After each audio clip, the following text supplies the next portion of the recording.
What if the most powerful beings in human history never disappeared, but simply learned to rule without being seen? Mesopotamian archives preserve something deeply unsettling.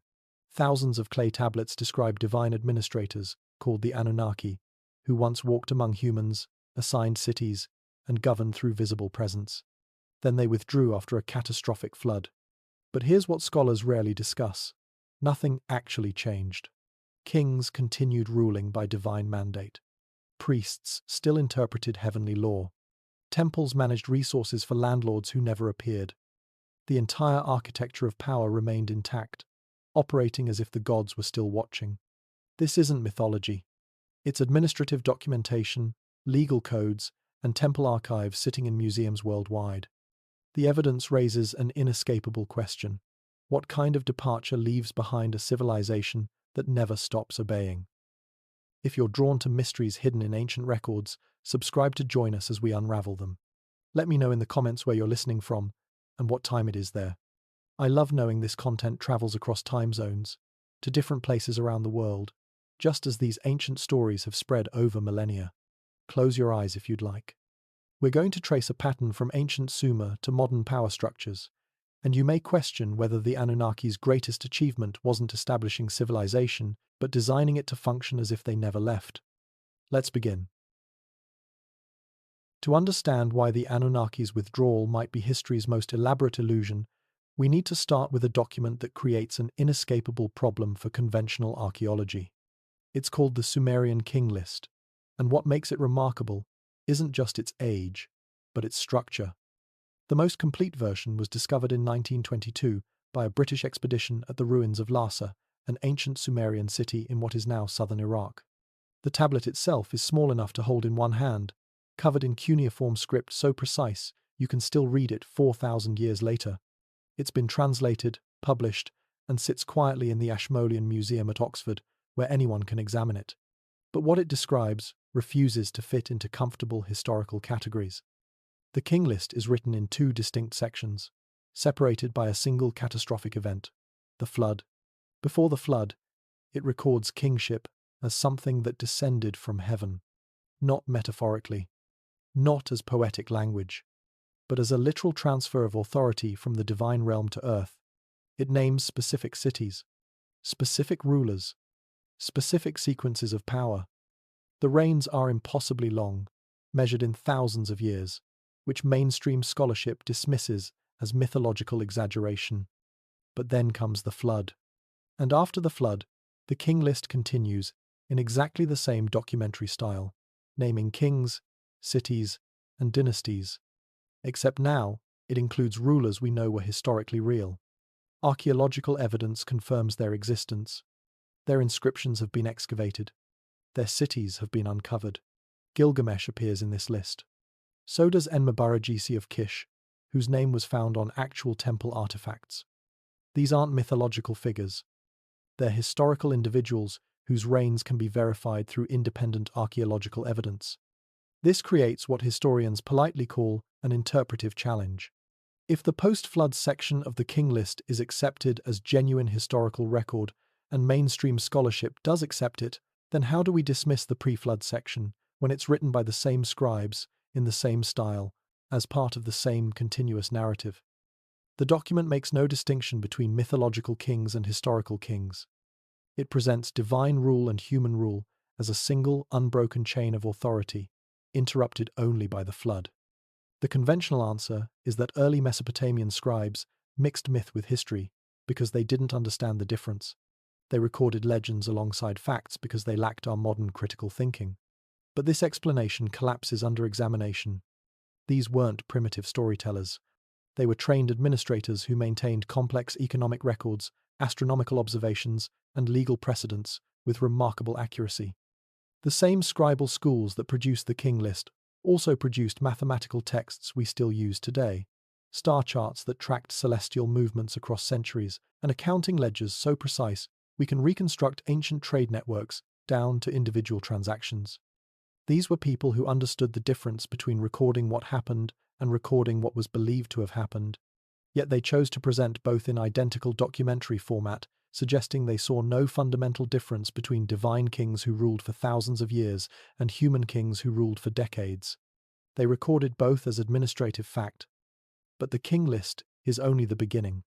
Across thousands of Mesopotamian texts spanning Sumerian, Akkadian, Babylonian, and Assyrian periods, a consistent pattern emerges. Early narratives describe the Anunnaki as active decision-makers who assigned domains, judged disputes, issued decrees, and managed the world directly through visible presence. Later texts describe those same beings as sources of authority, still granting kingship, still providing laws, still demanding obedience, but now operating through human intermediaries. Temple archives from Uruk, one of the world's first cities, contain administrative records documenting offerings made to gods who never consumed them. Thousands of clay tablets record grain deliveries, livestock sacrifices, precious metals deposited in divine treasuries. The quantities are staggering. In some periods, temples controlled more than one-third of all agricultural production in southern Mesopotamia. This wealth was managed, distributed, and accounted for with bureaucratic precision. But the gods for whom it was collected never appeared to claim it. Priests interpreted divine will through ritual. Kings ruled as appointed representatives of heaven. Justice was administered in the gods' names through legal codes like Hammurabi's, which explicitly states in its prologue that the laws came from the sun god Shamash. The gods were no longer here, but they were still in charge. Or more precisely, everyone behaved exactly as if they were still in charge. This isn't a story about gods disappearing from human imagination. Every civilization has myths that fade as cultures evolve. This is about something far stranger, a government system that continues to function as if the gods are watching, even after they stop appearing.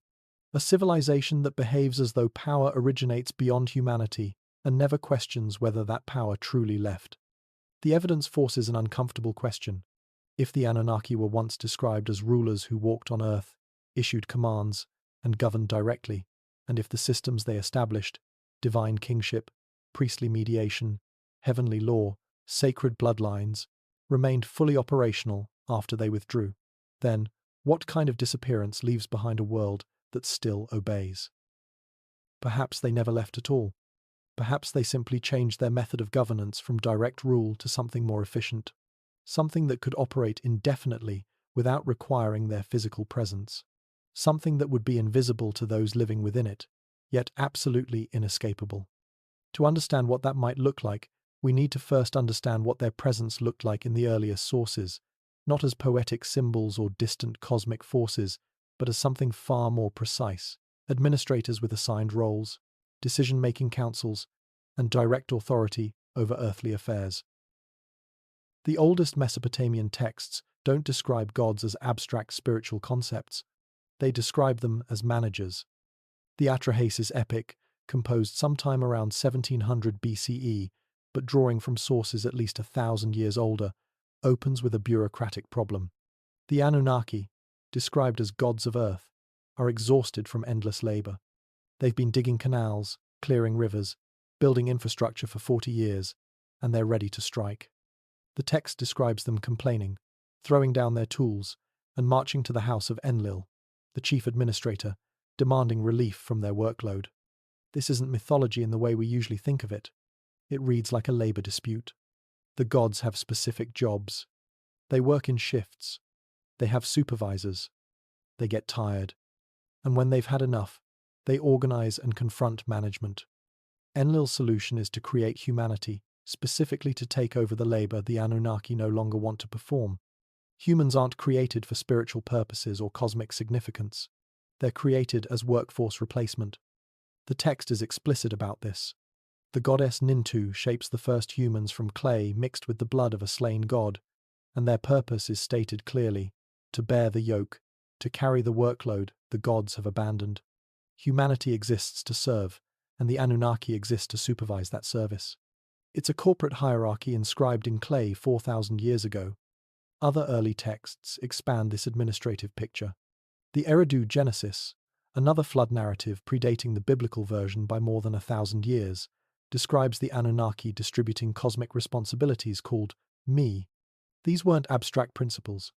They were specific authorities over concrete domains: kingship, priesthood, metalworking, music, sexual relations, warfare, agriculture, law. Each me was assigned to a particular deity, who then managed that aspect of civilization. Enki, god of fresh water and wisdom, held the me of magical arts and craftwork. Inanna, goddess of love and war, famously stole dozens of me from Enki while he was drunk, bringing them to her city of Uruk. The story reads like industrial espionage, complete with pursuit, negotiation, and political consequences. These weren't symbolic events. They were transfers of technological and cultural authority that had real-world effects on which cities controlled which industries. The most detailed administrative text is The Debate Between Grain and Sheep, a Sumerian composition from around 2100 BCE. It describes the Anunnaki council meeting on a mountain called Dulkug to determine which resource is more valuable to humanity. Grain and sheep appear as personified beings who argue their cases before the divine assembly. The gods deliberate, weigh evidence, and issue a binding decree. It's a court proceeding, complete with plaintiff, defendant, judges, and verdict. What makes these texts remarkable is their consistency across centuries. Whether we're reading Sumerian hymns from 2500 BCE, Akkadian epics from 1800 BCE, or Babylonian prayers from 600 BCE, the Anunnaki appear with the same characteristics: decision-making authority, assigned jurisdictions, deliberative councils, and direct intervention in earthly affairs. They weren't distant cosmic forces occasionally noticed by mystics. They were present administrators, actively managing civilization. Temple inscriptions describe them receiving reports. Legal codes invoke them as witnesses to contracts. Royal monuments depict them appointing kings through physical rituals. City planning texts credit them with designing urban layouts. Agricultural calendars attribute planting schedules to their decrees. The city of Nippur, considered the religious center of Sumer, housed the Ekur temple, believed to be the meeting place of the divine council. Archaeological excavations have uncovered its foundations, showing a complex that functioned as administrative headquarters, economic center, and political capital simultaneously. Thousands of tablets found in its archives record offerings, legal judgments, and economic transactions, all conducted in the names of gods who supposedly occupied the temple's inner sanctum. But here's what makes the early period distinct. The gods are described as physically present for these operations. Kings meet them face to face to receive legitimacy. Priests speak with them directly to learn ritual procedures. Laws are dictated in personal encounters, not revealed through visions or interpreted from omens. When Ur-Nammu, founder of the third dynasty of Ur, around 2100 BCE, inscribed his legal code, he didn't claim divine inspiration. He claimed direct instruction from the sun god Utu, described as a conversation, a transfer of knowledge from visible authority to human administrator. Gilgamesh, king of Uruk in the early dynastic period, is described in the epic bearing his name as 2/3 divine, 1/3 human, not metaphorically descended from the gods, but literally born from mixed parentage. His mother is the goddess Ninsun. His father is a human king, and the entire epic revolves around his struggle to accept mortality despite his partial divine nature. The text treats this hybrid ancestry as biological fact, not symbolic status. The archaeological record complicates dismissing these claims as pure fiction. Gilgamesh appears in the Sumerian king list. His name has been found on artifacts. The city walls of Uruk, which the epic credits to his construction, have been excavated and match the text's descriptions. He was a real king, and the texts describing him treat his divine parentage with the same documentary tone they use to describe his building projects and military campaigns. This pattern repeats across dozens of early rulers. Lugalbanda, Gilgamesh's father in some traditions, is described as becoming a god after death. Dumuzid, husband of Inanna, starts as a shepherd king and is elevated to divine status. The boundary between human and divine isn't metaphysical abstraction. It's permeable, negotiable, and documented in administrative records. The early Mesopotamian worldview didn't separate sacred and secular governance. They were the same system. The Anunnaki weren't supernatural beings occasionally interfering with natural order. They were the natural order, the organizing principle of civilization itself. Cities existed because the Anunnaki assigned them. Kings ruled because the Anunnaki appointed them. Laws bound people because the Anunnaki decreed them. Crops grew because the Anunnaki maintained cosmic stability. And then, according to the texts, came the flood. The Atrahasis epic describes it as a deliberate decision by the divine council to reduce human population, which had grown so numerous and noisy that the gods couldn't sleep. Enlil convinces the assembly to send a catastrophic deluge. But Enki, always portrayed as humanity's protector, warns a man named Atrahasis to build a boat and preserve life. The parallels to the biblical Noah story are obvious, because the biblical version was borrowed directly from this Mesopotamian original, composed at least 1,000 years earlier. The flood serves as the dividing line in the king list. Before it, divine kings with impossibly long reigns. After it, human kings with realistic lifespans. Before it, gods walking on earth. After it, gods communicating through intermediaries. Something fundamental changed. The texts agree on that much, but they never explain what that change actually was, only that it happened, and civilization continued exactly as before. Which brings us to the question that haunts everything that follows. If the gods were so present, so actively involved, so physically real in the earliest periods, what caused them to withdraw? And more importantly, why did every system they established keep functioning perfectly after they were gone?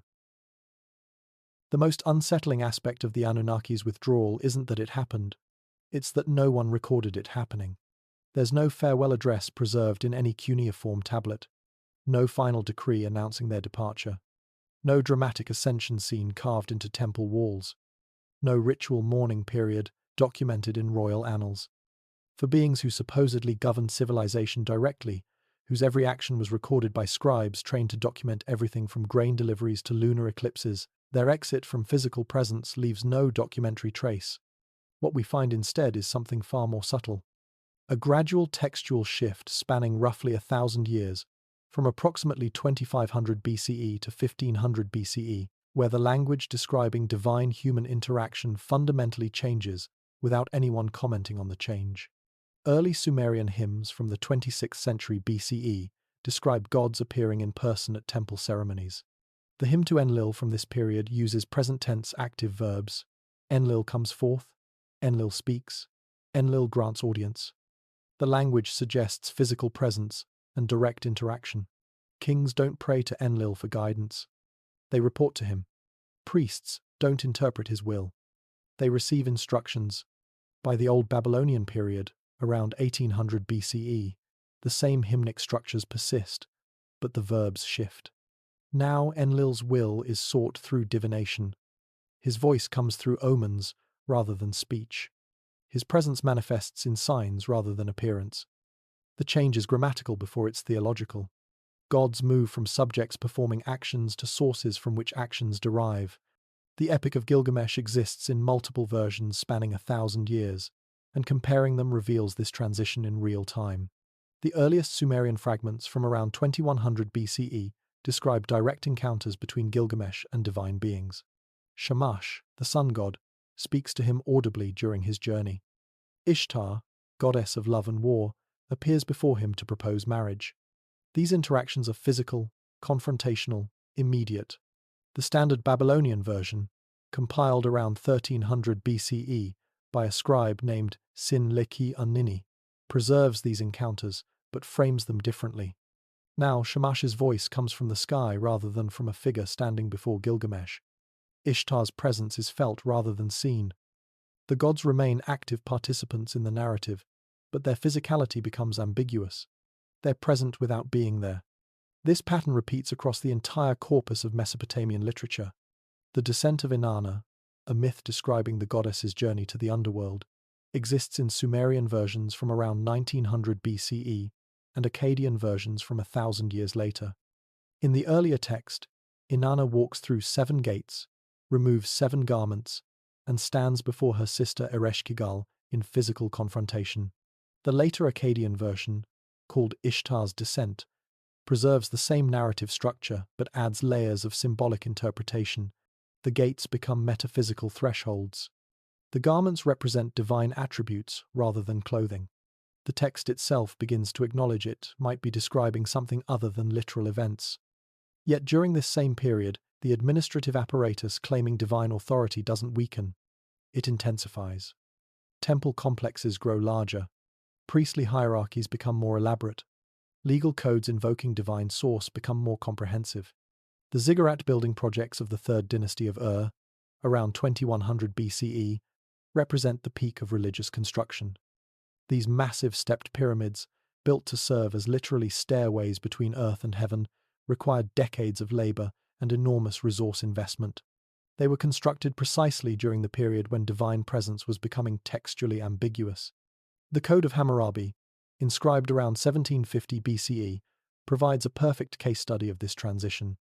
Its prologue states explicitly that the laws were given to Hammurabi by Shamash, the sun god. The famous stele showing Hammurabi receiving the laws depicts the moment of transfer.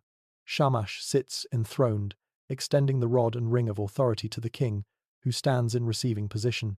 The iconography suggests physical encounter, but the text itself never claims Hammurabi met Shamash in person. It says the laws were given, passive voice, with no description of how that giving occurred. Was it a vision, a priestly interpretation, a direct meeting? The inscription is silent on mechanism, and Hammurabi's actual reign, documented in thousands of administrative letters and royal decrees, contains no references to personal divine encounters.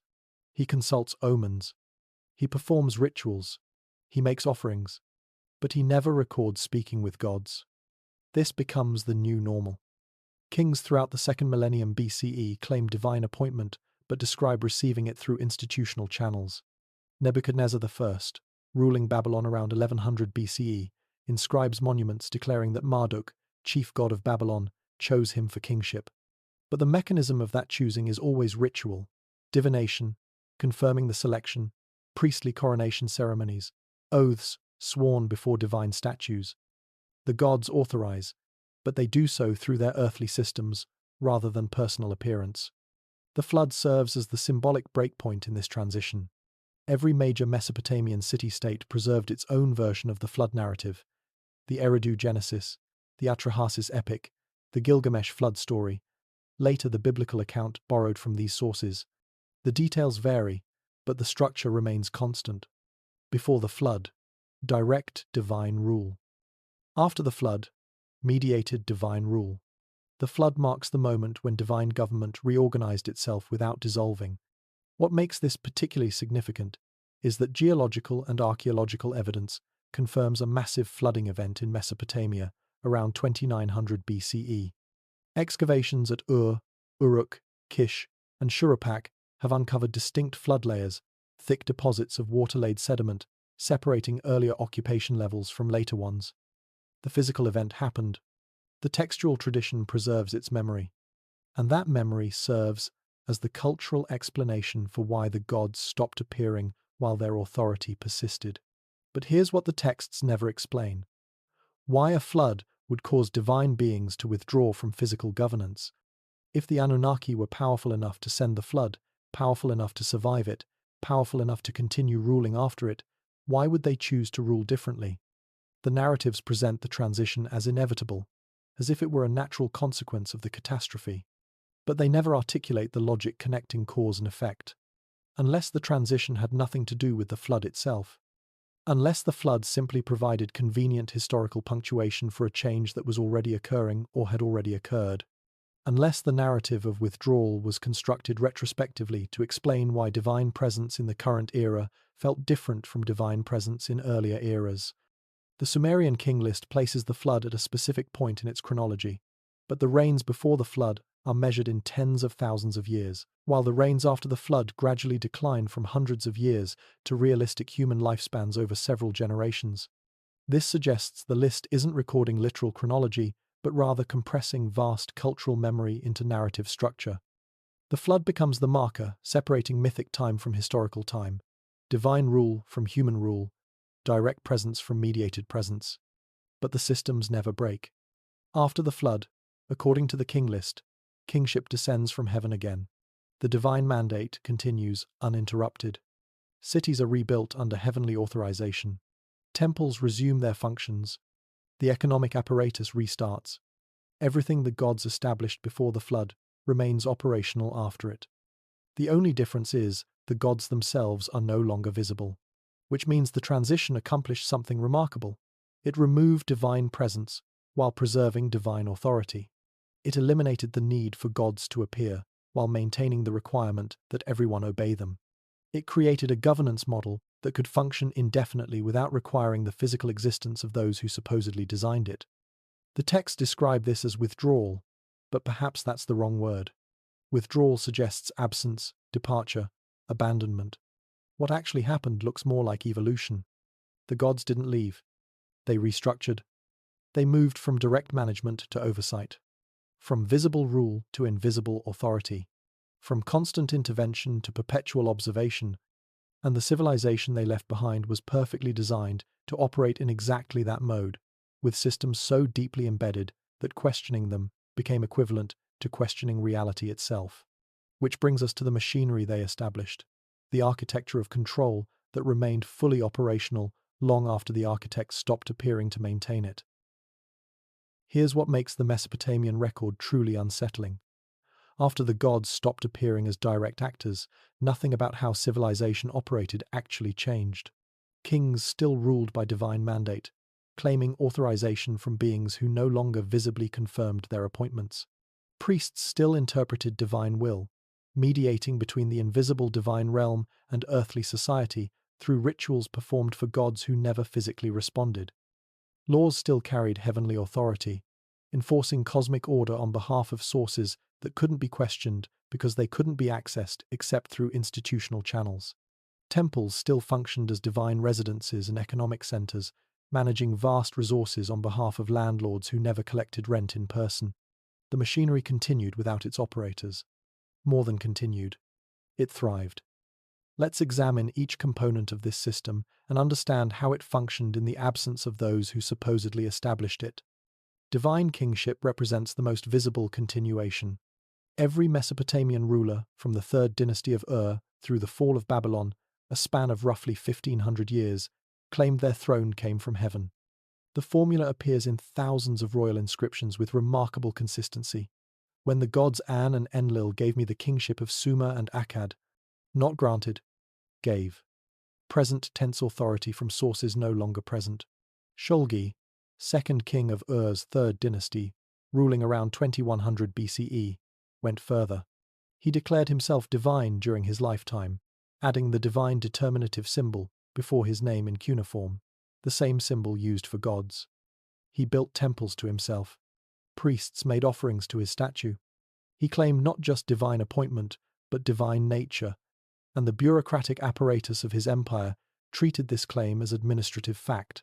Tax receipts were dated by his divine reign years. Legal contracts invoked him alongside traditional gods as witness. Yet Shulgi never claimed to have met the gods in person. His inscriptions describe receiving authority through dreams, omens, and priestly confirmation. The divine nature, he claimed, derived from institutional validation, not personal divine encounter. The system confirmed his status, and that confirmation carried absolute authority because the system itself claimed divine origin. This pattern replicated across every dynasty. Hammurabi of Babylon, ruling around 1750 BCE, inscribed his famous law code with a prologue stating, Marduk and Shamash granted him authority to establish justice. But his 20,000 administrative letters, preserved in clay archives, reveal a ruler who governed through bureaucratic expertise, military strategy, and political negotiation. He consulted diviners before major decisions, interpreted their readings, and implemented policies. The gods authorized his rule, but Hammurabi did the actual ruling, and the gap between authorization and action was bridged entirely by institutional claim. Assyrian kings elevated this to high art. Ashurbanipal, ruling around 650 BCE, left inscriptions declaring that Ashur, chief god of Assyria, personally selected him for kingship while he was still a child. But the mechanism of that selection was entirely earthly. Court politics, succession planning, priestly endorsement. The divine choice manifested through human instruments, and those instruments wielded absolute authority because they claimed to channel divine will. The genius of this system is its circularity. Kings ruled because gods appointed them. Gods appointed them because priests confirmed it. Priests confirmed it because rituals revealed it. Rituals revealed it because only priests knew how to perform them. And priests knew how to perform them because gods had taught their predecessors generations ago, when gods still walked among men. Every element validated every other element by referencing a source that could no longer be directly consulted. Priestly mediation became even more critical after divine withdrawal. Temples employed hundreds, sometimes thousands, of specialized personnel. Diviners who read omens in animal entrails, astronomers who tracked celestial movements, dream interpreters who decoded nighttime visions, exorcists who removed demonic influences, singers who performed hymns in ancient languages most people no longer understood. The Temple of Marduk in Babylon, the Esagila, functioned as the religious and administrative center of the entire empire. Its priesthood maintained archives, trained scribes, managed agricultural estates, controlled trade routes, and operated what amounted to a central bank. The god Marduk, to whom all this belonged, never appeared to audit the books. His statue sat in the inner sanctum, receiving daily offerings of bread, beer, meat, and incense. Priests dressed the statue, fed the statue, and reported to the king what the statue had communicated, which was always whatever aligned with priestly institutional interests. Yet questioning this arrangement was unthinkable. The entire legal framework of Mesopotamian civilization rested on the premise that priests genuinely communicated with gods. Contracts were witnessed by divine names. Oaths were sworn before divine images. Breaking an oath meant divine punishment, not just social penalty. The system worked because everyone believed the gods were watching even though no one ever saw them. Divination systems exemplified this perfectly. Mesopotamian culture developed the most elaborate omen interpretation methods in the ancient world. Collections like the Enuma Anu Enlil, compiling celestial omens, and the Barutu, documenting ex-dispici readings from sacrificed animals, contain thousands of conditional statements. If the moon eclipses on the 14th day, the king will die. If the sheep's liver shows a particular marking, military campaign will succeed. If a woman gives birth to a child with specific features, the city will prosper. These weren't superstitions.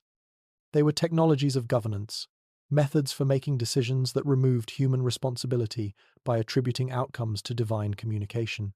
A king consulting diviners before battle wasn't seeking magical assistance. He was obtaining institutional authorization for a decision he'd already made strategically, framing that decision as divinely mandated so that failure could be reinterpreted as divine will rather than royal incompetence. The system generated certainty in an uncertain world by claiming access to knowledge beyond human capacity, and it worked precisely because the gods never appeared to contradict the interpretations. Priests could declare that an omen meant one thing, implement policies based on that interpretation, and if results proved disastrous, we explain that the original reading had been misunderstood, or that subsequent omens had modified divine intent. The gods spoke constantly through signs, but never clearly enough to definitively prove the priests wrong. Sacred law represented another critical component. The Code of Hammurabi wasn't the first Mesopotamian law collection. It was preceded by the Code of Ur-Nammu from around 2100 BCE, the laws of Lipit Ishtar from around 1930 BCE, and the laws of Eshnunna from around 1800 BCE. All of them open with the same basic structure. The gods established justice. The gods chose the king. The king implements divine law. These weren't suggestions. They were absolute decrees carrying divine enforcement. The prologue to Hammurabi's code promises that anyone who disobeys these laws will face divine curse, that Shamash will deny them justice, that their name will be erased from memory. The epilogue calls down the wrath of every major god on anyone who alters or disrespects the code. The laws themselves cover everything from property rights to marriage contracts to commercial transactions, all presented as cosmic order revealed to humanity through royal intermediary. But here's what's remarkable. These laws evolved. Later codes modified earlier ones. Kings issued decrees that contradicted previous divine law. Hammurabi's code differs significantly from Ur-Nammu's on multiple points, yet both claim direct divine source. If the laws truly came from unchanging cosmic principles, they shouldn't change. But they did change, constantly, adapting to political needs and social evolution while maintaining the fiction of eternal divine origin. The system was self-correcting because it could redefine divine will as circumstances required. Gods wanted one thing under Ur-Nammu's rule. They wanted something different under Hammurabi's rule, and they wanted yet different things under Assyrian rule centuries later. The flexibility that would undermine human law strengthened divine law because divine will could be reinterpreted without admitting the reinterpretation. Each new code claimed to restore original divine intent, making innovation appear as rediscovery. Temple economics might be the most telling aspect of all. Mesopotamian temples weren't just religious centers. They were the largest economic institutions in ancient civilization. The Temple of Ningirsu, in Girsu, employed 6,000 workers during the early dynastic period, around 2400 BCE. That's not priests and religious personnel. That's agricultural laborers, craftsmen, merchants, administrators, all working for the god's estate. These workers received rations from temple storehouses, grain, oil, wool, beer, measured in precise quantities according to rank and role. The temple owned the land they farmed, the workshops where they produced goods, the trade networks through which those goods moved. In Ur, during the 21st century BCE, the Temple of Nana controlled more than 40% of all arable land in the city-state's territory. That's millions of square meters of agricultural production, generating enormous wealth that flowed into divine treasuries. And the god, Nana, for whom all this wealth accumulated. He existed as a statue in the temple's innermost chamber, consuming nothing, demanding nothing, visibly present, yet utterly passive. Priests managed everything in his name, making economic decisions that enriched the institution while claiming to serve divine interests. The god was the wealthiest landlord in Ur, and he never once appeared to inspect his properties or question his steward's management. This model replicated across every major city. Temples became banks, lending grain at interest, financing trade expeditions, foreclosing on debtors. The interest rates were set by priests. The loan terms were determined by temple administrators. The enforcement mechanisms were controlled by religious personnel, who also controlled the legal system that validated their actions. All of it operated in the god's name, generating profit for an entity that never spent it. The entire structure was self-perpetuating because every element reinforced every other element. Kings needed priests to confirm divine appointment. Priests needed kings to enforce their institutional privileges. Both needed the legal system to maintain social order. The legal system needed divine authority to claim legitimacy beyond human challenge. And all of it rested on the foundational premise that gods who once walked among humans had established these systems and were still watching to ensure their continuation. But those gods never appeared. They never corrected abuses. They never punished corrupt priests or unjust kings. They never modified their own laws or reclaimed their own wealth. The machinery ran perfectly in their absence, which raises the most disturbing possibility of all. Perhaps it was designed to run in their absence. Perhaps the withdrawal wasn't abandonment but transition to a more efficient form of control. Perhaps visible presence had always been temporary, a training period during which humanity learned to maintain systems that would eventually operate autonomously, governing themselves through the power of belief alone. Which brings us to the question of how this was accomplished. What specific mechanisms allowed divine authority to persist without divine presence? What made the system unquestionable even after the sources of that authority became invisible? If you wanted to design a system of control that could operate indefinitely without your physical presence, that could govern civilizations for thousands of years without requiring constant intervention, you would create exactly what we see in Mesopotamia after the Anunnaki's withdrawal. Every element of the architecture serves a specific function in maintaining authority without appearance, obedience without enforcement, and power that can't be challenged because it can't be accessed. Let's examine the mechanisms one by one. The first principle is establishing authority that claims origin beyond human capacity to grant or revoke. Mesopotamian kingship didn't derive from popular consent, military strength, or hereditary succession alone. It descended from heaven. The language is consistent across 3,000 years. Kingship was lowered from the sky as a concrete object, transferred from divine realm to earthly realm through deliberate act of cosmic beings. This does something psychologically profound. It places the source of political authority outside the sphere where humans can negotiate, debate, or challenge it. You can't vote out a king appointed by the gods. You can't argue against laws given by divine decree. You can't protest economic systems established by cosmic order. The moment authority claims supernatural origin, it moves beyond the realm of human modification.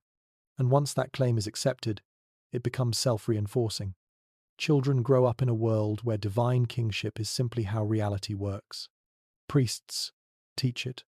Parents repeat it. Every public ritual dramatizes it. The coronation ceremonies, the temple offerings, the royal inscriptions carved into every significant structure, all of them constantly reinforce the narrative that power flows from heaven to earth, not from earth to earth. The genius is that this claim doesn't require the gods to actually exist or appear. It only requires enough people to behave as if the claim is true. And in Mesopotamia, everyone did behave that way, from the highest nobles to the lowest laborers, because the alternative was unthinkable. Questioning divine kingship wasn't just political dissent. It was cosmic rebellion, threatening the entire order that kept the sun rising and the rivers flowing. The second principle is biological embedding through bloodlines. The Mesopotamians didn't just claim that individual kings were chosen by gods. They claimed that certain family lines carried divine favor across generations. Royal blood became literally sacred, a heritable substance that justified dynastic succession. This created a governance model that couldn't be dismantled without eliminating entire families. When one king died, his son inherited not just his throne, but his divine appointment. The gods didn't need to choose each new ruler individually. They had already chosen the bloodline. Priests simply confirmed which member of the sacred family the gods favored, usually through divination that remarkably aligned with political necessity. The concept extended beyond royalty. Priestly families maintained hereditary control over temple positions. The high priest of Marduk in Babylon came from specific lineages that traced their ancestry back to legendary figures who supposedly learned ritual directly from the gods. These families guarded their knowledge jealously, training only their own sons in the secrets of divination, sacrifice, and temple administration. Intermarriage among elite families created networks of divine descent that spanned the entire Mesopotamian world.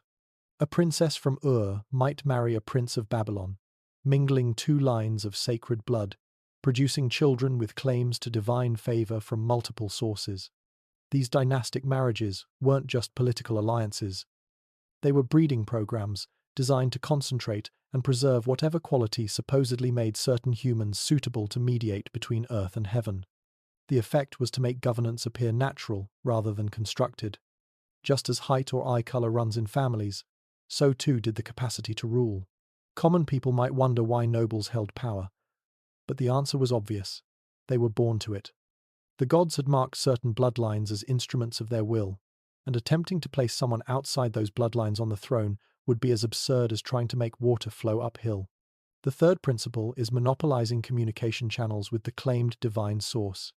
Mesopotamian religion developed elaborate barriers between ordinary people and the gods. You couldn't simply pray to Marduk and expect response. You couldn't walk into a temple and consult the divine presence. Every interaction required priestly mediation, ritual protocol, and institutional approval. The inner sanctums of temples were forbidden spaces. Only specific priests, purified through elaborate ceremonies, could enter the rooms where divine statues resided. Only they could dress the gods, feed the gods, speak to the gods. Everyone else had to remain in outer courtyards, making their offerings to intermediaries who would supposedly convey requests to the divine presence. This created information asymmetry that couldn't be challenged. If a priest claimed the god had communicated something through an omen, through a dream, through the pattern of oil on water, no one outside the priestly class had the knowledge to verify or dispute that claim. The techniques of divination were trade secrets, passed from master to apprentice within hereditary priestly families. The languages of the oldest hymns became liturgical rather than spoken, understood only by trained temple personnel. Cuneiform writing itself served this function. Learning to read and write required years of training in temple schools. The vast majority of the population remained illiterate, dependent on scribes to document their transactions and priests to read sacred texts. Knowledge was physically locked away in tablets stored in temple archives, accessible only to those with institutional permission. This meant the gods could say whatever priests needed them to say. And because the methods of divine communication were secret, priestly claims couldn't be falsified. If a diviner read sheep entrails and declared the gods opposed a military campaign, who could prove him wrong? If an astronomer priest interpreted a lunar eclipse as divine warning against a proposed law, who possessed the knowledge to offer an alternative interpretation? The system created a priesthood that couldn't be bypassed, couldn't be replaced, and couldn't be proven wrong because they alone controlled the methods for determining divine will. The gods spoke only through channels the priests controlled, which meant priests effectively spoke for gods who never appeared to correct them. The fourth principle is maintaining psychological presence through constant surveillance. Mesopotamian religion developed the concept of gods as perpetual observers who saw everything, knew everything, and would eventually judge everything. This belief didn't require gods to actually be present. It only required people to believe they might be watching at any moment. Temple architecture reinforced this. Divine statues were positioned with direct sightlines to doorways, creating the impression of eyes watching everyone who entered. The statues themselves often had inlaid semi-precious stones for eyes, catching light in ways that created apparent movement. Worshippers approaching these images felt observed, examined, judged by presence that appeared animate, even though it was carved stone. Hymns and prayers constantly referenced divine omniscience. Shamash, nothing is hidden from you. Ishtar sees the secrets of the heart. Enlil knows what is spoken in the dark. This relentless messaging created internal surveillance, the sense that even private thoughts weren't truly private because divine observers penetrated everywhere. The omen systems amplified this. If every unusual event, every strange dream, every unexpected occurrence was interpreted as divine communication, then the gods were constantly sending messages. And if the gods were constantly sending messages, they must be constantly watching. The universe became a surveillance apparatus, with every element potentially serving as divine report on human behavior. This meant people policed their own behavior without requiring external enforcement. You didn't commit crimes primarily because you feared human punishment. You feared divine curse, divine abandonment, divine wrath that could manifest at any moment through illness, accident, or disaster. The gods didn't need to appear to maintain order. The belief that they might be watching was sufficient. The fifth principle is presenting law as cosmic principle rather than human construction. Mesopotamian legal codes weren't described as legislation in the modern sense. They were described as revelations of universal order that existed before humanity, would exist after humanity, and applied equally to gods and mortals. The concept of me, those cosmic principles governing everything from kingship to agriculture, positioned law as discovery rather than invention. Human rulers didn't create legal systems. They received them from divine sources who had established fundamental order at creation. This made laws appear natural, inevitable, unchallengeable. The practical effect was that changing law required claiming new divine revelation rather than admitting human revision. When Hammurabi modified earlier legal codes, he didn't acknowledge improving on predecessors. He claimed to restore original divine intent that had been corrupted or forgotten. Innovation appeared as rediscovery, making every legal evolution seem like return to eternal truth. This prevented the kind of legal reasoning that might lead to questioning the entire system. You couldn't argue that laws were arbitrary human constructs that should be modified based on evolving social needs. You could only argue about correct interpretation of divine will, which returned all legal questions to priests who monopolized access to divine communication. The entire architecture creates circular validation where every element references something beyond itself. Kings rule by divine mandate, confirmed by priests through rituals based on laws claiming divine origin, enforced by kings who rule by divine mandate. The circle has no entry point for challenge, because challenge requires standing on ground outside the system, and the system claims to encompass all ground by virtue of cosmic origin. And here's what makes this architecture truly remarkable. It continues to function even after everyone involved stops believing the gods are literally real. The Roman Emperor Constantine could convert to Christianity, explicitly rejecting Mesopotamian gods as false, while maintaining the identical governmental structure of divine appointment, priestly mediation, sacred law, and bloodline succession. The forms persisted independent of their supposed theological content, which suggests the architecture was never really about the gods themselves. It was about creating a system of authority that could govern through belief rather than force, that could maintain hierarchies through psychological rather than physical mechanisms, that could operate indefinitely without requiring the actual existence of the beings who supposedly designed it. Perhaps the Anunnaki's greatest achievement wasn't descending from heaven to establish civilization.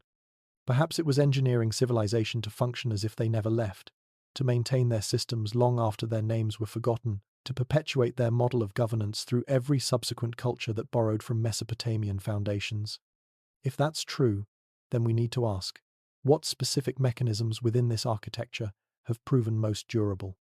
Which elements survived the transition from ancient Mesopotamia to modern civilization? And are we still living within systems designed by beings who learned to rule without being seen? Of all the mechanisms that survived the Anunnaki's withdrawal, none proved more persistent than the concept of sacred bloodlines. For over 3,000 years, from the first Sumerian dynasties through the fall of Babylon, every Mesopotamian ruler claimed legitimacy through descent from divinely favored ancestors. But the truly unsettling part isn't that this system existed in ancient Mesopotamia, it's that it never actually ended. The Sumerian king list establishes the pattern in its opening lines.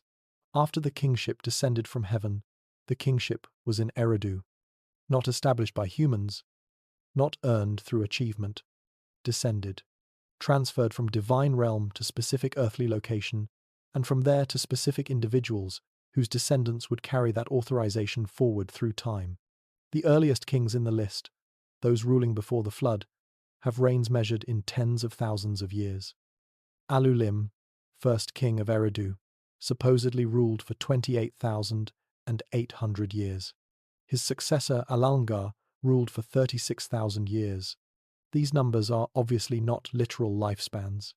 They represent something else: compressed dynastic memory, alternative timekeeping systems, or perhaps the concept that divine appointment transcended human mortality. But here's what matters. The list treats these impossibly long reigns with the same documentary tone it uses for historically verified rulers. It makes no distinction between mythological time and historical time because both represent the same principle. Kingship derives from heaven. Certain bloodlines carry that derivation, and the authority passes through generations, whether those generations span 30,000 years or 30 years. After the flood, according to the text, kingship descended from heaven again, not to just anyone, to specific cities and specific families chosen by the gods. The dynasty of Kish, the dynasty of Uruk, the dynasty of Ur, each founded by individuals who established bloodlines that would produce rulers for centuries. And when one dynasty fell, the kingship didn't disperse democratically among the population. It transferred to another divinely chosen line. The third dynasty of Ur provides the clearest example of how this system operated in practice. Ur-Nammu founded the dynasty around 2100 BCE, claiming direct divine appointment from the moon god Nanna. His son Shulgi succeeded him, not through election or popular acclaim but through blood right. Shulgi's inscriptions state explicitly, "I am the son of Ur-Nammu, who himself was chosen by Nanna. The divine seed flows through my veins." Divine seed, not metaphorical favor, not symbolic blessing. Biological substance inherited from father to son, transmitted through reproduction, making certain humans fundamentally different from others at the level of their physical being. Shulgi went further than his father, declaring himself fully divine during his lifetime and demanding worship as a god.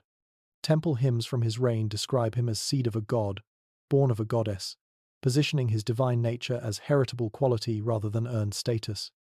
This wasn't unique to Shulgi. Throughout Mesopotamian history, royal inscriptions repeatedly emphasize divine parentage. Sometimes the claim is literal, a god mated with a human queen, producing a hybrid offspring. Sometimes it's genealogical. The king descends from an ancient line that traces back to divine human unions in the distant past. But always the implication is the same. Certain families carry something in their blood that ordinary humans lack, something that makes them suitable vessels for divine authority.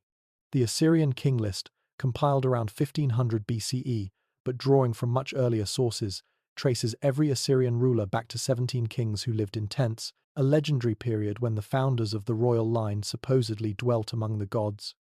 These tent-dwelling ancestors function as the source point of divine blood that legitimized every subsequent Assyrian king for 1,000 years. Royal marriages became mechanisms for preserving and concentrating this sacred blood. Assyrian and Babylonian kings married their half-sisters, their cousins, their nieces, keeping power within families that already carried divine favor. Egyptian pharaohs, borrowing heavily from Mesopotamian governmental models, took this even further, with full sibling marriages designed to prevent dilution of the divine essence they believed their bloodlines contained. The practice wasn't limited to royalty. Priestly families maintained hereditary control over temple positions precisely because they claimed descent from legendary priests who had learned ritual directly from the gods. The high priest of Marduk in Babylon, during the 6th century BCE, could trace his lineage back through 30 generations of temple administrators, each one passing sacred knowledge to his sons, along with the family's hereditary right to approach divine presence. These weren't symbolic genealogies. They were documented in family archives, verified through temple records, and legally enforced. Attempting to claim priestly status without proper bloodline was fraud, punishable by death. The gods had chosen certain families to mediate between heaven and earth, and that choosing created permanent biological distinction. But here's what makes this system truly insidious. It survived the fall of every Mesopotamian civilization. When Persia conquered Babylon in 539 BCE, Cyrus the Great didn't abolish divine kingship. He claimed it for himself, declaring that Marduk had chosen him to restore proper order. When Alexander conquered Persia 2 centuries later, he went to Egyptian temples to be recognized as son of Ammon, adopting divine ancestry to legitimate his rule over populations accustomed to sacred bloodlines. The Roman Empire formalized this with emperor worship, declaring rulers divine during their lifetimes and creating hereditary dynasties that claimed descent from gods. The Julio-Claudian emperors traced their lineage to Venus through Aeneas, positioning their right to rule as biological inheritance from divine source. Christian Europe preserved the identical structure while changing the theological justification.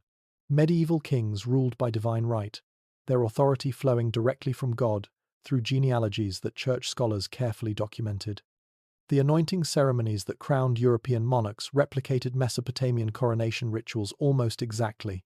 Priests mediating divine approval, sacred oils transferring heavenly authority, bloodlines determining succession. The concept persisted into the modern era with remarkable tenacity. The British monarchy maintained divine right theory until the 17th century, and even after political revolutions theoretically ended sacred kingship, the same families continued ruling under different justifications. European nobility preserved bloodline exclusivity through elaborate genealogical records and strict marriage rules designed to prevent contamination of aristocratic stock. And here's what should disturb us. The underlying logic never actually changed. Whether you call it divine blood, blue blood, or genetic superiority, the claim remains constant. Certain family lines possess something that makes them fundamentally different from ordinary people, something heritable and biological that justifies their elevated position in social hierarchy. The language evolved to match changing worldviews. In Mesopotamia, it was divine seed. In medieval Europe, it was sacred bloodline, blessed by God. In the 19th century, it became scientific racism and eugenics, claiming genetic evidence for the natural superiority of aristocratic families. In the 20th century, it manifested as theories about inherited intelligence, leadership genes, and biological predisposition for power. But beneath every justification lies the same structure.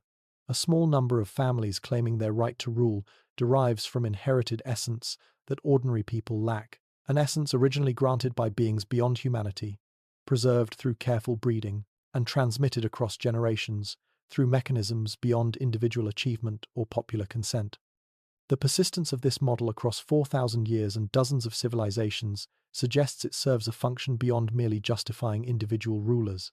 It creates a governing class whose authority appears natural rather than constructed, inevitable rather than chosen, permanent rather than temporary. And most importantly, it removes the source of that authority from any realm where it can be challenged. You can't vote out a bloodline. You can't argue against inherited divine favor. You can't protest genetic superiority without appearing to fight against nature itself. The system becomes immune to political reform because it positions itself as biological reality rather than social arrangement. Which raises the question that haunts everything about the Anunnaki's withdrawal.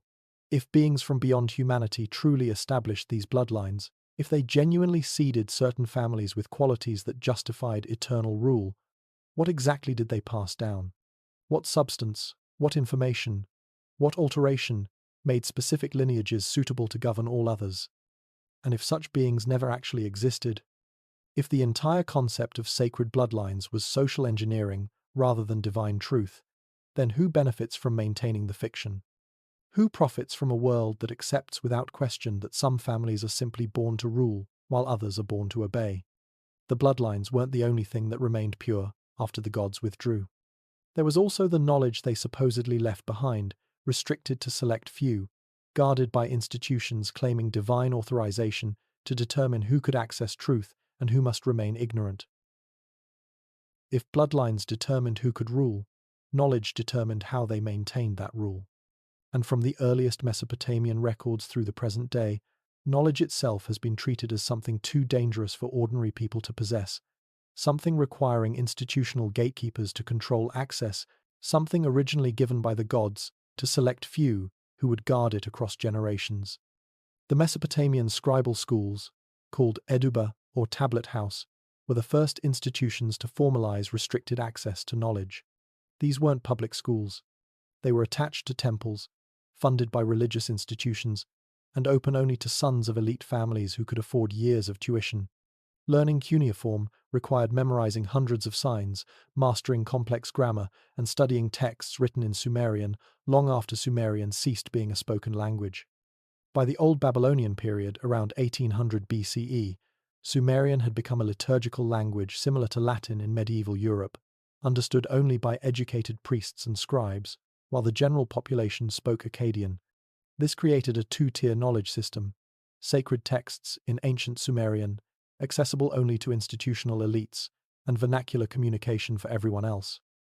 The gods spoke Sumerian. The priests learned Sumerian. Everyone else depended on priests to access divine communication. But the restriction went far deeper than language. Mathematical texts from the Eduba schools show that Mesopotamian scholars understood sophisticated astronomical calculations, algebraic methods, and geometric principles. The Plimpton tablet, dating to around 1800 BCE, demonstrates knowledge of Pythagorean triples more than 1,000 years before Pythagoras. Clay tablets from the same period show calculations of square roots, compound interest, and geometric series. This wasn't common knowledge. These texts were teaching materials for advanced scribal training, restricted to those who would serve as temple administrators, royal advisors, and priestly mathematicians. The general population used practical arithmetic for daily commerce, but the theoretical mathematics underlying astronomy, architecture, and economic forecasting remained institutional secrets. The astronomical texts are even more striking. The Enuma Anu Enlil, compiled over centuries beginning around 1600 BCE, contains 70 tablets documenting omens derived from celestial observations. It records lunar eclipses with enough precision to demonstrate centuries of systematic observation. The Mul Apin, from around 1000 BCE, lists stars, constellations, and their movements with accuracy that required sophisticated mathematical modeling. But this knowledge wasn't pursued for its own sake. It was divination technology, methods for reading divine messages in celestial movements. And divination was strictly controlled by temple priests who claimed their techniques descended from the gods themselves. The text called The Secret of the Universe, a collection of astronomical and astrological knowledge, explicitly states that its contents must not be shown to the uninitiated. The knowledge was secret not because it was false, but precisely because it was true, because it worked, because whoever controlled celestial prediction controlled the ability to claim divine communication. Medical texts show the same pattern. Mesopotamian physicians understood herbal remedies, surgical techniques, and diagnostic methods surprisingly sophisticated for their era. Texts from around 1000 BCE describe symptoms and treatments for dozens of conditions. They understood the relationship between sanitation and disease, knew that certain herbs reduced fever and others induced sleep, could set broken bones and treat infections. But medical knowledge was intertwined with magical incantations and ritual purification. Healers were priests first and physicians second. Treatment protocols combined practical medicine with prayers to Gula, goddess of healing, and rituals designed to expel demons believed to cause illness. The practical knowledge worked. The magical framework ensured that only institutionally authorized practitioners could administer it. The same pattern appears in every field of knowledge the Mesopotamians developed: agriculture, crop rotation, irrigation engineering, soil management, all documented in texts but controlled by temple administrators who managed the divine estates. Metallurgy, techniques for bronze casting, tin sourcing, and alloy formulation, guarded by craftsmen organized into temple guilds. Architecture, principles of stress distribution, material selection, and large-scale construction, employed by royal architects trained in temple schools. In each case, practical knowledge that could benefit everyone was restricted to institutional elites who claimed divine authorization for their monopoly. The justification was always the same. The gods had given this knowledge to humanity through specific individuals who taught it to their successors, creating hereditary lineages of knowledge holders who served as guardians, preventing misuse by the unworthy. The library of Ashurbanipal in Nineveh, assembled around 650 BCE, represents the apex of Mesopotamian knowledge collection. It contained over 30,000 clay tablets, covering history, religion, astronomy, medicine, literature, mathematics, and law. Ashurbanipal's scribes copied texts from across the empire, creating what may have been the world's first systematic attempt to preserve all written knowledge in one location. But this library wasn't public. It was royal property, accessible only to those the king authorized. Many tablets contain colophons, scribal notes at the end warning that the text contains secret knowledge, that copying it without permission incurs divine curse, that revealing its contents to the uninitiated brings destruction. Knowledge itself was treated as dangerous substance requiring containment. This model of restricted knowledge survived every civilization that followed. The Library of Alexandria, founded around 300 BCE, collected scrolls from across the known world, but access was limited to scholars associated with the institution. Medieval monasteries preserved classical texts through the Dark Ages, while keeping them locked in scriptoriums where only monks could read them. The Islamic House of Wisdom in Baghdad during the 9th century translated and expanded ancient knowledge, but under patronage of caliphs who controlled what was studied and who could study it. The Catholic Church formalized institutional control over knowledge with the Index Librorum Prohibitorum, a list of forbidden books maintained from 1559 to 1966. The justification was protecting people from dangerous ideas, but the effect was ensuring that church authorities determined which knowledge ordinary people could access. Universities, when they emerged in medieval Europe, required church approval and granted degrees only to students who demonstrated mastery of church-approved curriculum. The Enlightenment supposedly ended this system by making knowledge public and scientific method universal. But what actually happened was a shift in which institutions controlled access. Royal scientific societies replaced temple priesthoods. University credentials replaced priestly ordination. Peer-reviewed journals replaced sacred texts. The mechanisms of restriction simply adapted to secular frameworks. Modern classification systems continue the pattern. Military research remains secret for national security. Corporate research remains proprietary for competitive advantage. Academic research requires institutional affiliation and credentials to access. Even when knowledge is theoretically public, effective access depends on education, which depends on economic resources, which remain concentrated in families with multi-generational wealth, many of whom trace their lineages back to those same medieval aristocracies that claimed divine bloodright. The internet promised to democratize knowledge, making all information freely available to everyone. But algorithmic curation determines what people actually see, creating new gatekeepers who shape access without appearing to restrict it. Search engines prioritize institutional sources. Social media platforms amplify credentialed experts. The knowledge technically exists in public space, but effective access remains mediated by technical and institutional barriers most people can't navigate without help from those already inside the system. And here's the truly unsettling parallel. The justification remains structurally identical to what Mesopotamian priests claimed 4,000 years ago. Knowledge is dangerous. Most people can't be trusted with it. Experts must mediate access for the public good. Challenging the gatekeepers threatens social stability.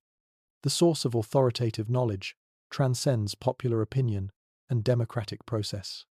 Whether that transcendent source is called divine revelation, scientific method, or evidence-based expertise, the function is the same: removing knowledge claims from the realm of democratic challenge by positioning them as derived from sources beyond ordinary human capacity to evaluate.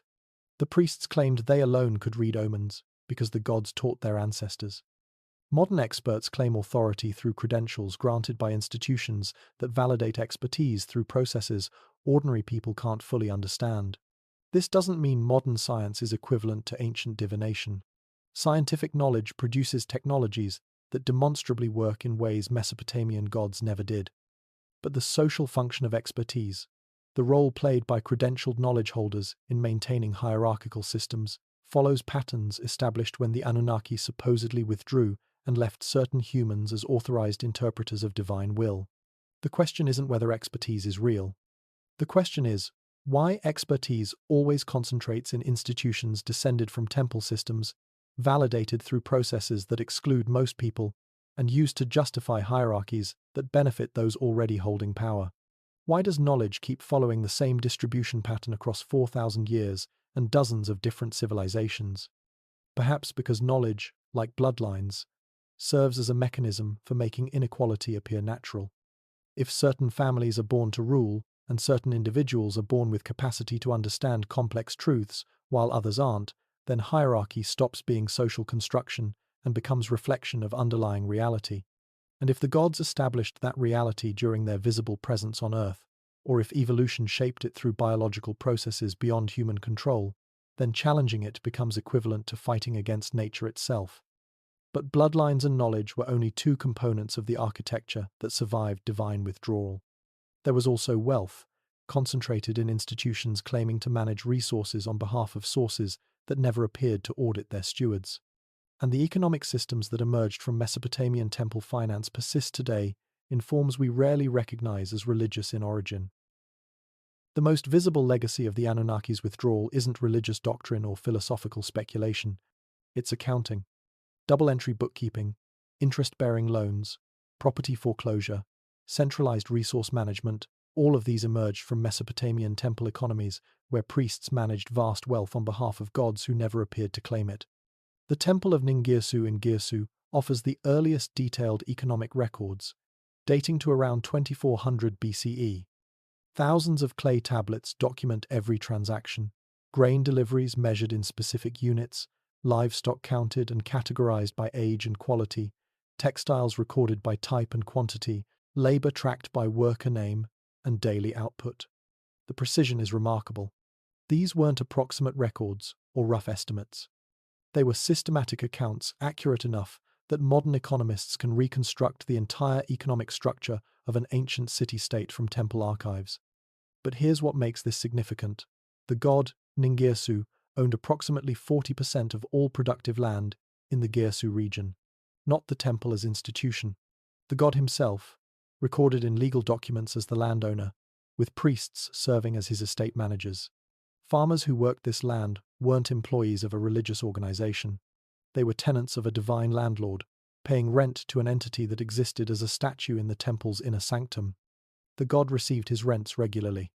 Tablets record deliveries of barley, dates, fish, and oil flowing into temple storehouses. The quantities were enormous.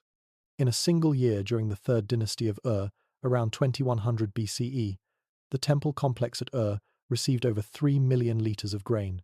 That's enough to feed 10,000 people for a year. And was just one city among dozens operating identical economic systems. What happened to this wealth? Theoretically, it fed the god. Temple rituals included daily offerings, where priests placed bread, beer, meat, and fruit before divine statues. But statues don't eat.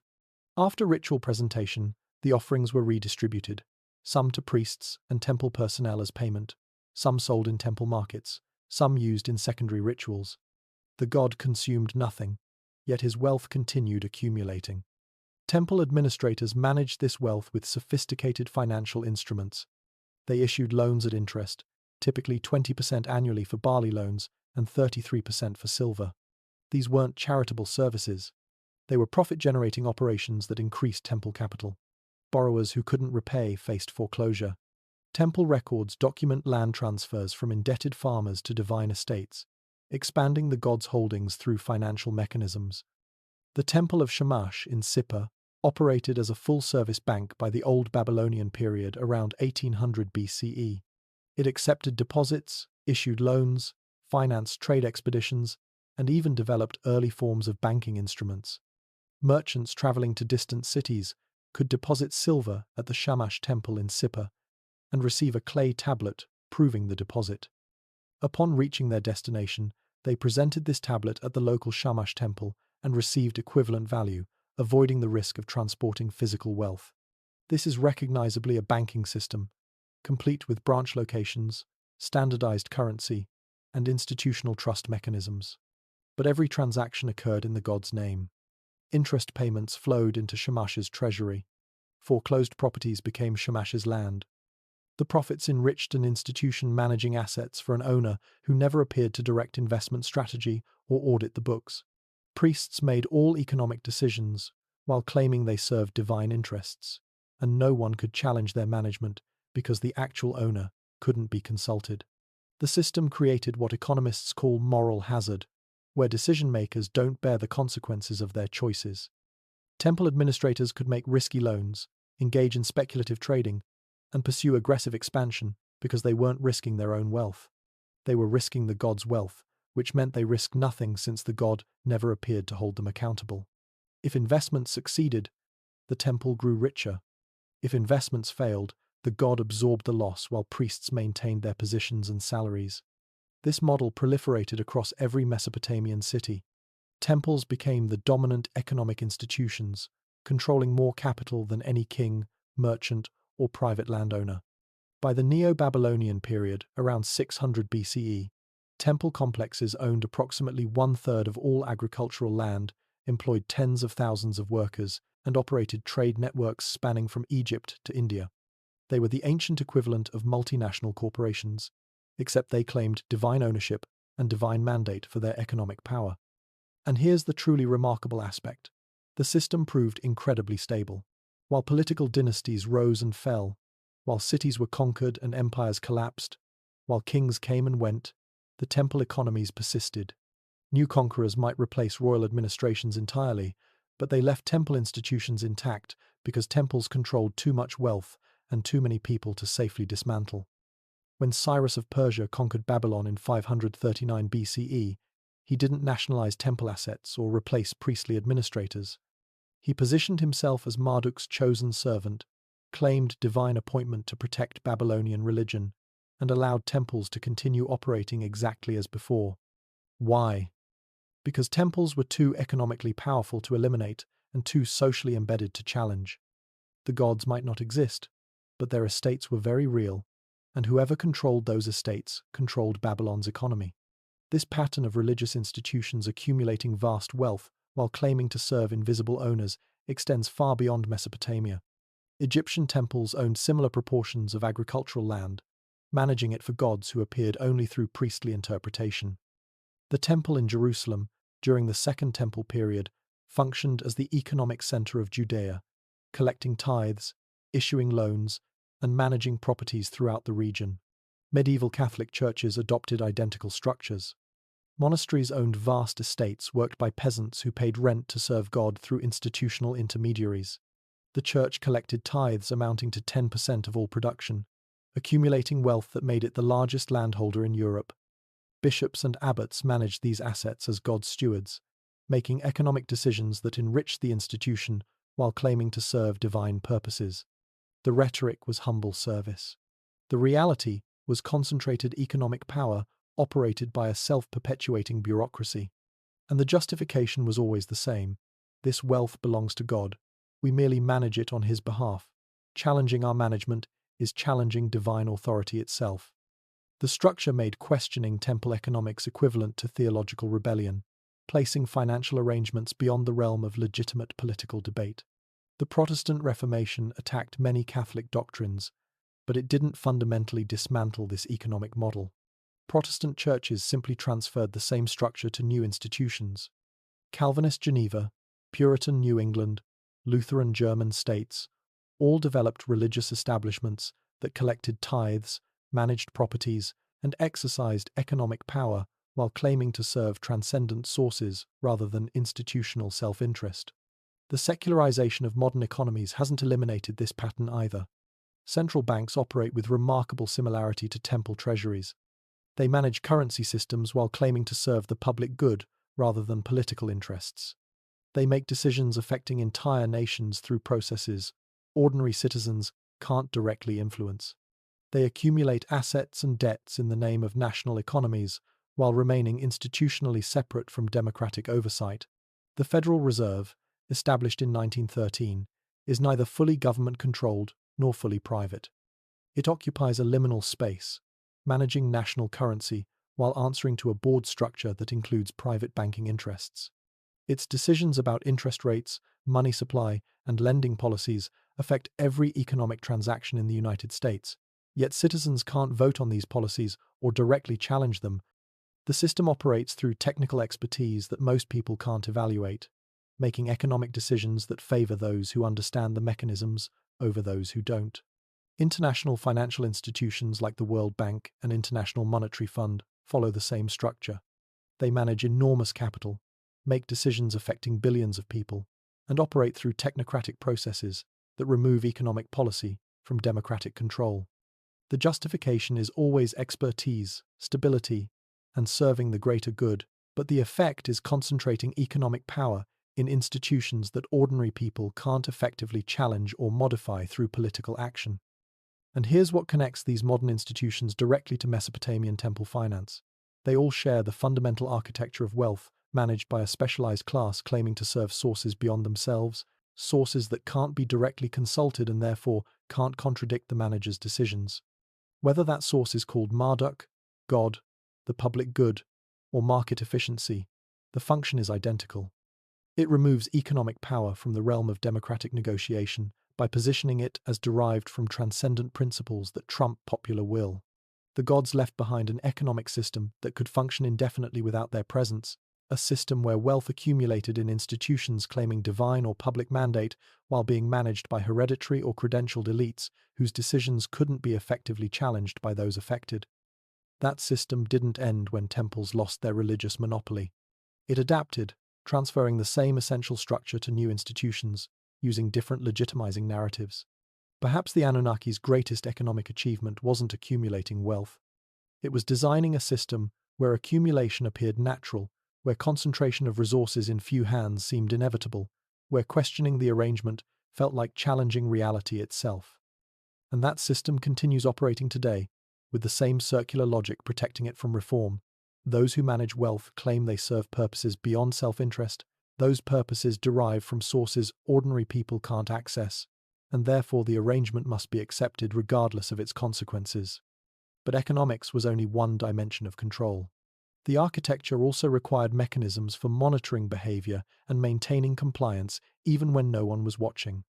The gods may have withdrawn, but they left behind a civilization that behaved as if they were still observing every action, judging every thought, and would eventually punish every transgression. Everything we've examined so far accepts a fundamental assumption that the Anunnaki were either real beings who withdrew or mythological constructs that never existed at all. But there's a third possibility that the evidence doesn't quite rule out, one that's far more unsettling than either conventional explanation. What if they didn't leave, and they were never physical beings in the first place? What if they changed form, becoming something that exists through the system itself rather than within it? This isn't mysticism. It's pattern recognition. When you examine how the post-withdrawal civilization functioned, something doesn't fit the narrative of simple abandonment. The systems didn't just continue operating. They became more sophisticated, more all-encompassing, more effective at shaping human behavior precisely during the period when divine presence became most invisible. It's as if removing physical manifestation enhanced rather than diminished their influence. Consider what actually changed after the withdrawal. Before, gods appeared, issued commands, and humans obeyed specific instructions. After, gods became invisible, and humans internalized the entire decision-making process, policing themselves according to divine will without requiring external commands. The second system is vastly more efficient. It scales infinitely, operates without requiring divine attention, and becomes self-perpetuating through each generation, teaching the next. From a control perspective, physical presence is actually a limitation. Physical beings can only be in one location at once. They can only communicate with people in their immediate vicinity. They require time, energy, and attention to manage populations. But a belief system, a set of internalized rules, a civilization-wide assumption about how reality works, that can govern billions simultaneously without requiring any conscious intervention. Anthropologists have a term for this: egregore. It describes a collective thought form, a kind of group mind that emerges when enough people believe in and direct attention toward the same concept.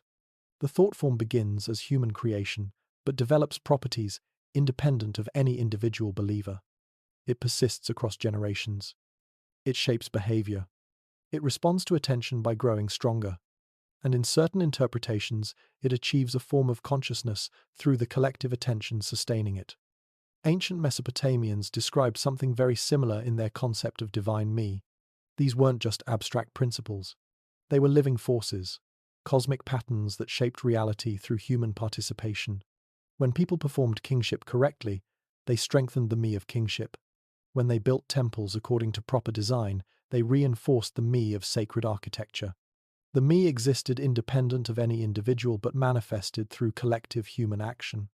What if the Anunnaki were never physical beings, but always egregores, thought forms created and sustained by human belief, given shape through ritual and fed by attention across millennia?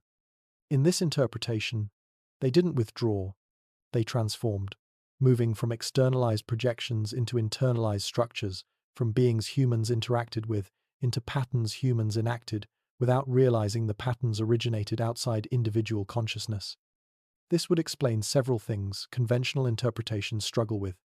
It would explain why the transition was so seamless, why no one recorded noticing divine departure, why the systems continued functioning perfectly. If the Anunnaki existed as collective constructs rather than individual entities, withdrawal wouldn't mean disappearance. It would mean internalization, the moment when humanity stopped projecting divine authority onto external figures and began carrying it within their own psychological structures. It would also explain the remarkable consistency of the systems across cultures that had no direct contact. Divine kingship emerged independently in Mesopotamia, Egypt, China, and Mesoamerica, with nearly identical structures: rulers claiming non-human authorization, priests mediating between realms, bloodlines carrying sacred essence, laws deriving from cosmic order. If these were simply political innovations, we'd expect more variation. But if they reflect patterns embedded in human psychology, activated when civilizations reach certain complexity thresholds, the consistency makes sense. Jungian psychology explores similar territory with archetypes, universal patterns in human consciousness that manifest across cultures without requiring direct transmission.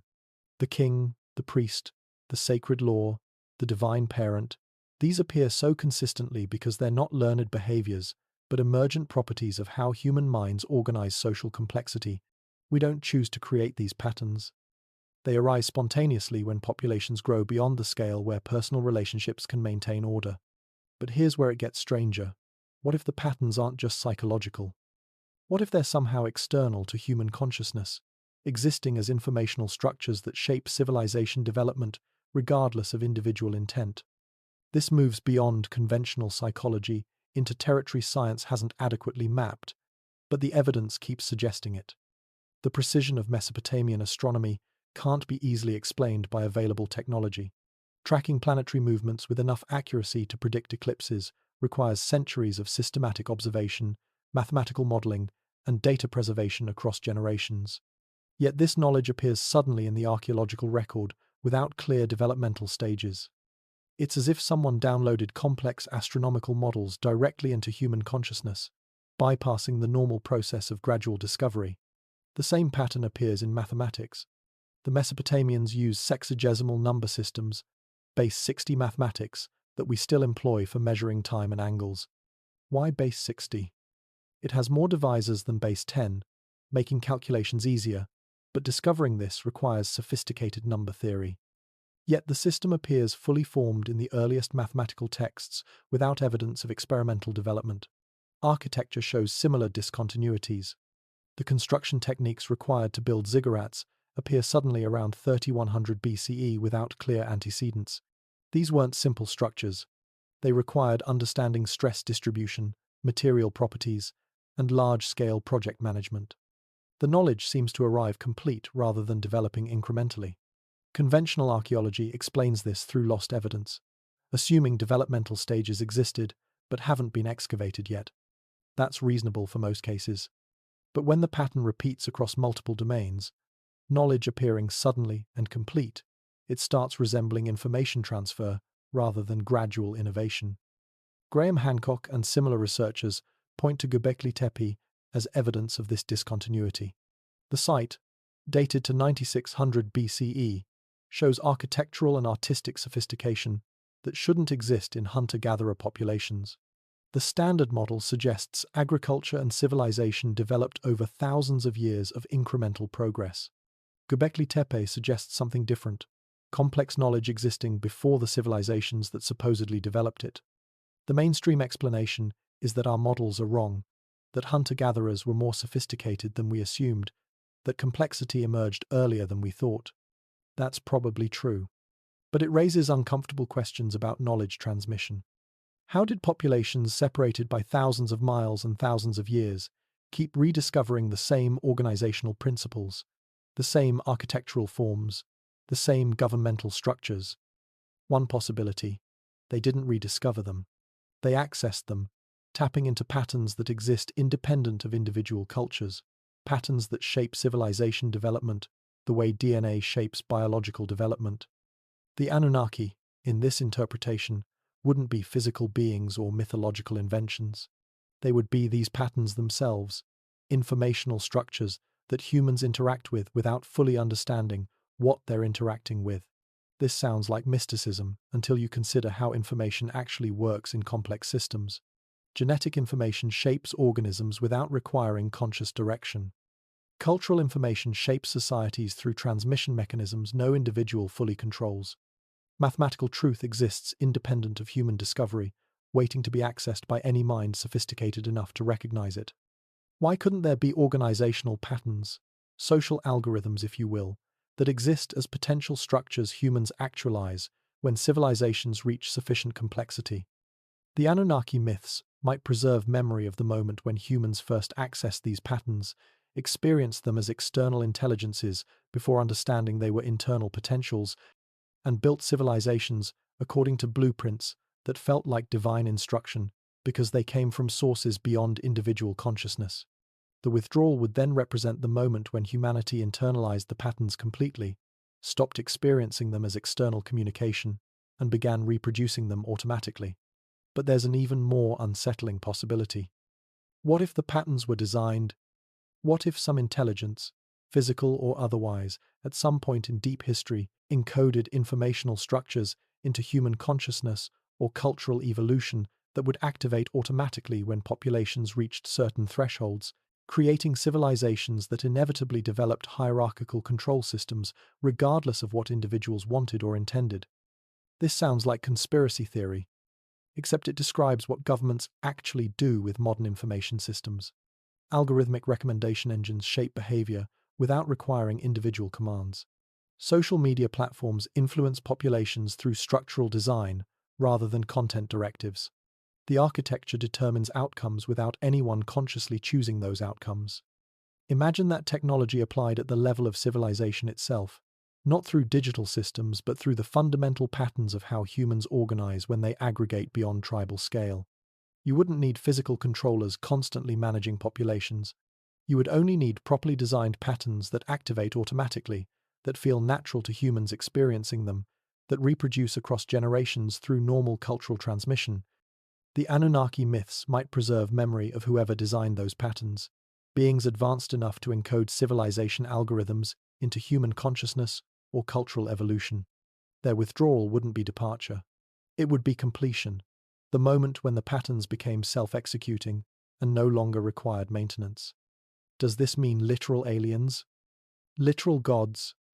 or simply an earlier human civilization sophisticated enough to shape the cultural evolution of successor civilizations, the way modern nations attempt to shape developing countries through institutional design and economic incentives.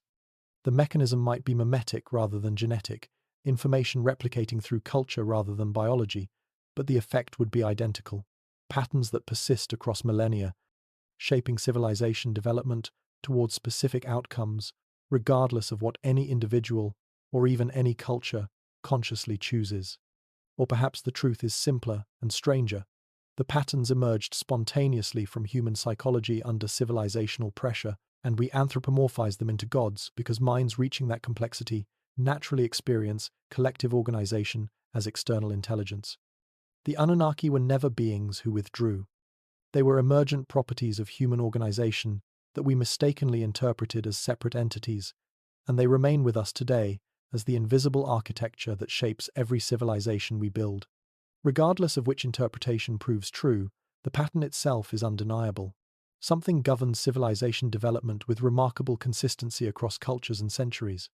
Whether you call it gods, egregores, archetypes, or algorithms, whether you believe it's external intelligence or emergent property of human psychology, whether you think it was designed or spontaneous, the effect remains constant. Humanity keeps building the same hierarchical structures, keeps concentrating power in the same institutional forms, keeps reproducing the same patterns generation after generation, as if following blueprints we can't quite see but can't avoid implementing. And that pattern is what survived the Anunnaki's withdrawal, if withdrawal is even the right word for what happened. Which brings us to the final question. How do we interpret a phenomenon that refuses to fit neatly into either historical fact or mythological fiction? History offers three ways to understand the pattern we've traced through 8,000 years of civilization. Each interpretation is internally consistent. Each is supported by different aspects of the evidence. And each leads to profoundly different conclusions about what it means to live in a world still shaped by systems claiming origin beyond humanity. The first interpretation, embraced by mainstream scholarship, treats divine rule as a legitimacy technology, a narrative framework that early states developed to justify centralized authority during the transition from tribal societies to complex civilizations. In this view, the Anunnaki were never literally present. They were always projections of human political needs, personifications of natural forces, or symbolic representations of cosmic order that helped populations accept hierarchical organization. The question of whether gods walked on Earth becomes irrelevant because gods were always metaphors for social structures humans were building. Early civilizations faced a genuine problem. How do you convince people to accept inequality, to obey rulers they don't personally know, to follow laws that benefit some more than others, to work for institutions rather than family groups? The answer was divine mandate. If authority comes from heaven rather than human agreement, it becomes unchallengeable by human reasoning. If certain bloodlines carry divine favor, inequality appears natural rather than constructed. If laws reflect cosmic order, they seem inevitable rather than negotiable. The Sumerian king list, in this interpretation, isn't historical record. It's foundational mythology serving the same function as the Declaration of Independence or the Constitution, documents that establish governmental legitimacy by claiming authority beyond mere human invention. The impossibly long reigns before the flood represent mythic time, a golden age that justifies present arrangements by anchoring them in a past that cannot be questioned because it cannot be accessed. The withdrawal narrative serves a specific political function. It explains why gods no longer appear while maintaining their authority. Early states needed creation myths, showing gods establishing civilization. Later states needed those same gods to remain as authorizing sources, while human institutions did actual governing. The progression from divine actors to divine authorizers to divine watchers reflects humanity's increasing sophistication in structuring power without requiring supernatural explanations. The evidence supporting this interpretation is substantial. No archaeological proof of divine beings has ever been discovered. No divine DNA in royal bloodlines. No cosmic principles in law codes that couldn't have been human inventions. No knowledge in temple archives that required non-human source. Everything attributed to gods can be explained as human achievement or human construction. Moreover, comprehensive anthropological parallels show that all complex societies develop similar legitimacy narratives. Chinese emperors ruled through the mandate of heaven. Japanese emperors claimed descent from the sun goddess Amaterasu.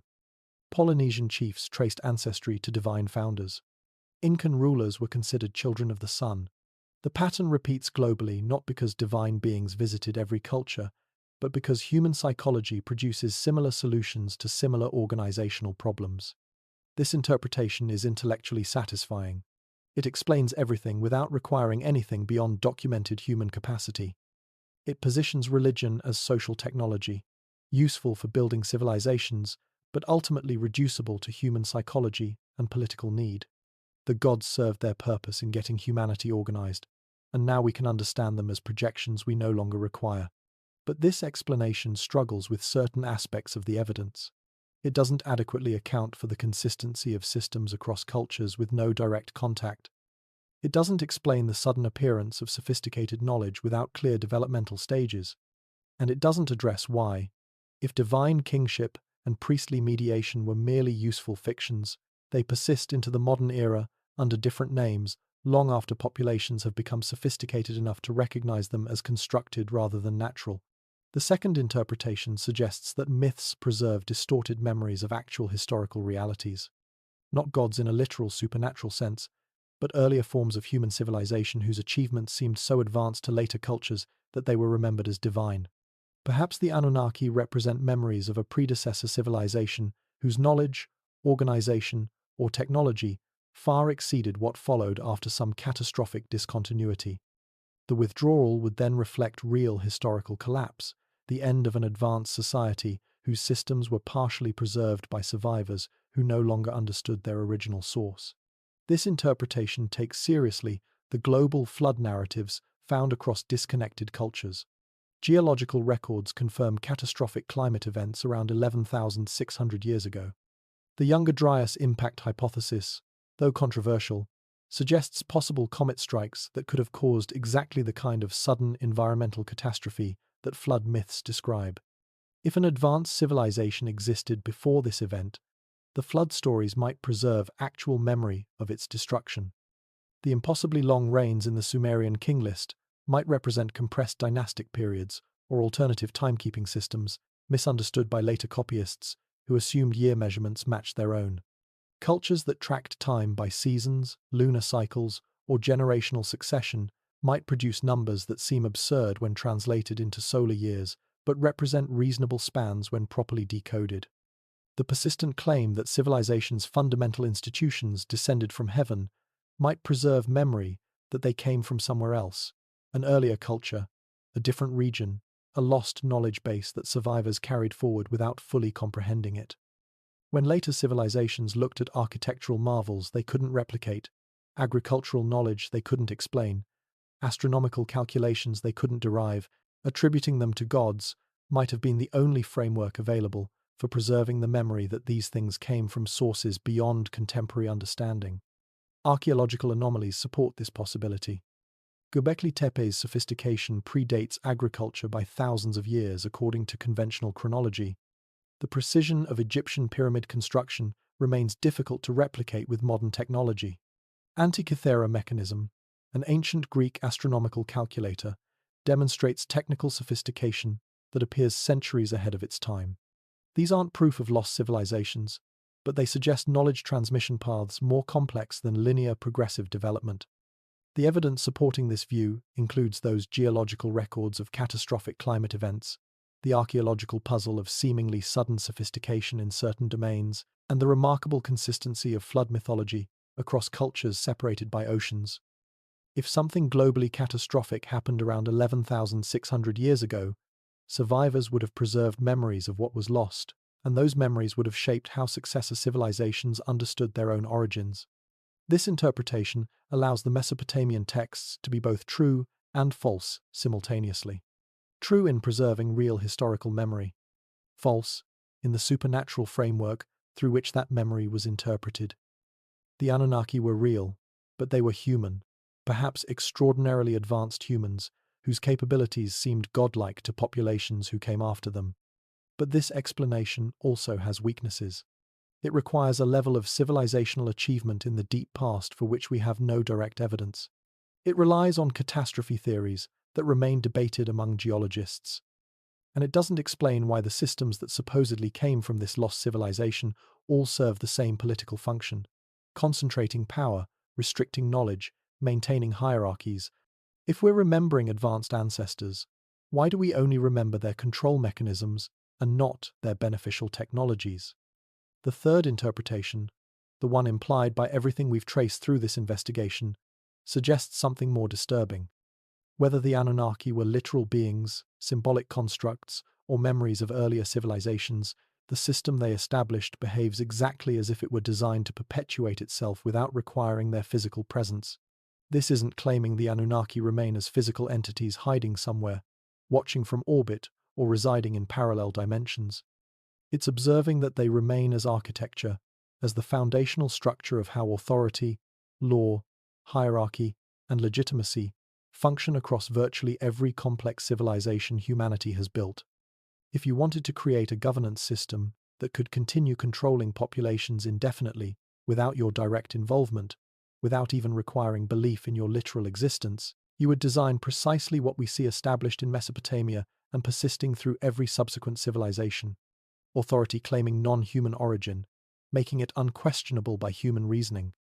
Whether that origin is called divine mandate, natural law, constitutional principle, or scientific truth, the function is identical: removing legitimacy from democratic negotiation by positioning it as derived from sources beyond popular will. Hereditary transmission through bloodlines, making authority biologically embedded rather than politically negotiable. Whether justified through divine descent, aristocratic breeding, or genetic predisposition for leadership, the pattern concentrates power in families that transmit it across generations without requiring individual achievement or popular consent. Institutional intermediaries controlling all communication channels with the claimed source of authority. Whether those intermediaries are priests interpreting divine will, judges interpreting constitutional law, or experts interpreting scientific consensus, they occupy positions where they alone can access the transcendent sources that supposedly authorize the system, making their interpretations unchallengeable by those lacking institutional credentials. Surveillance mechanisms maintaining psychological presence without physical manifestation, whether through divine omniscience, rule of law, or digital monitoring, populations internalize the sense of being watched and judged, policing their own behavior without requiring external enforcement. Legal frameworks presented as cosmic principles rather than human inventions. Whether called divine law, natural law, constitutional law, or international law, the presentation makes modifying legal structures appear as violation of fundamental reality rather than political choice. The system becomes self-perpetuating because every element references a source beyond itself, creating circular validation that can't be challenged without dismantling the entire structure. Kings rule by divine right, confirmed by priests through rituals based on laws claiming divine origin, enforced by kings ruling by divine right. Replace the terminology with modern equivalents and the circle remains. Governments rule by constitutional authority, confirmed by courts through precedents based on founding documents, claiming transcendent legitimacy, enforced by governments ruling by constitutional authority. The evidence supporting this view is the remarkable persistence of these structures across 4,000 years and dozens of civilizations. Divine kingship, priestly mediation, sacred law, and hereditary aristocracy survived the fall of Mesopotamia, adapted through Greek and Roman systems, persisted through medieval Europe, and continue operating today through institutions that claim secular legitimacy while maintaining identical structural relationships. More tellingly, these systems survived, even after the gods they referenced became culturally forgotten. Medieval European peasants no longer worshipped Enlil or Marduk, yet they lived under governmental structures identical to those established in Mesopotamia. Modern citizens no longer believe kings rule by divine appointment, yet they accept authority structures claiming legitimacy from sources beyond popular will, whether those sources are called constitutional principles, market forces, or expert consensus. The observation isn't that ancient gods literally control modern governments. It's that modern governments follow architectural patterns established when gods were the claimed source of authority, and those patterns function identically whether the transcendent source is called divine or secular. The machinery continues operating regardless of what label we apply to its supposed origins. This suggests the Anunnaki's greatest achievement, if they existed, wasn't establishing civilization. It was designing civilization to be self-perpetuating, to reproduce the same hierarchical patterns across every iteration, to remain fundamentally unchanged, regardless of superficial modifications in rhetoric or technology. They didn't need to remain physically present because they encoded their governance model into the basic operating system of complex society. Or, if they never existed as beings, the patterns that emerged spontaneously from civilizational development proved so effective at maintaining hierarchical control that they became locked in, reproducing themselves across cultures and centuries through mimetic rather than genetic transmission. Either way, we live in worlds shaped by designs that serve functions we rarely examine. History doesn't offer a verdict between these three explanations. Perhaps all three contain partial truth. Myths serve political functions while also preserving historical memories, while also creating self-perpetuating systems that outlast their origins. Perhaps the question of whether the Anunnaki were real beings misses the point. What matters is the pattern they represent, the architecture they supposedly established, and the fact that we continue building according to those blueprints, whether we acknowledge them or not. What remains undeniable is the pattern itself. Authority claiming transcendent origin. Knowledge restricted to credentialed elites. Wealth concentrated in institutions serving invisible purposes. Bloodlines preserving privilege across generations. Surveillance maintaining compliance without visible enforcement. Law presented as discovery of eternal truth rather than political construction.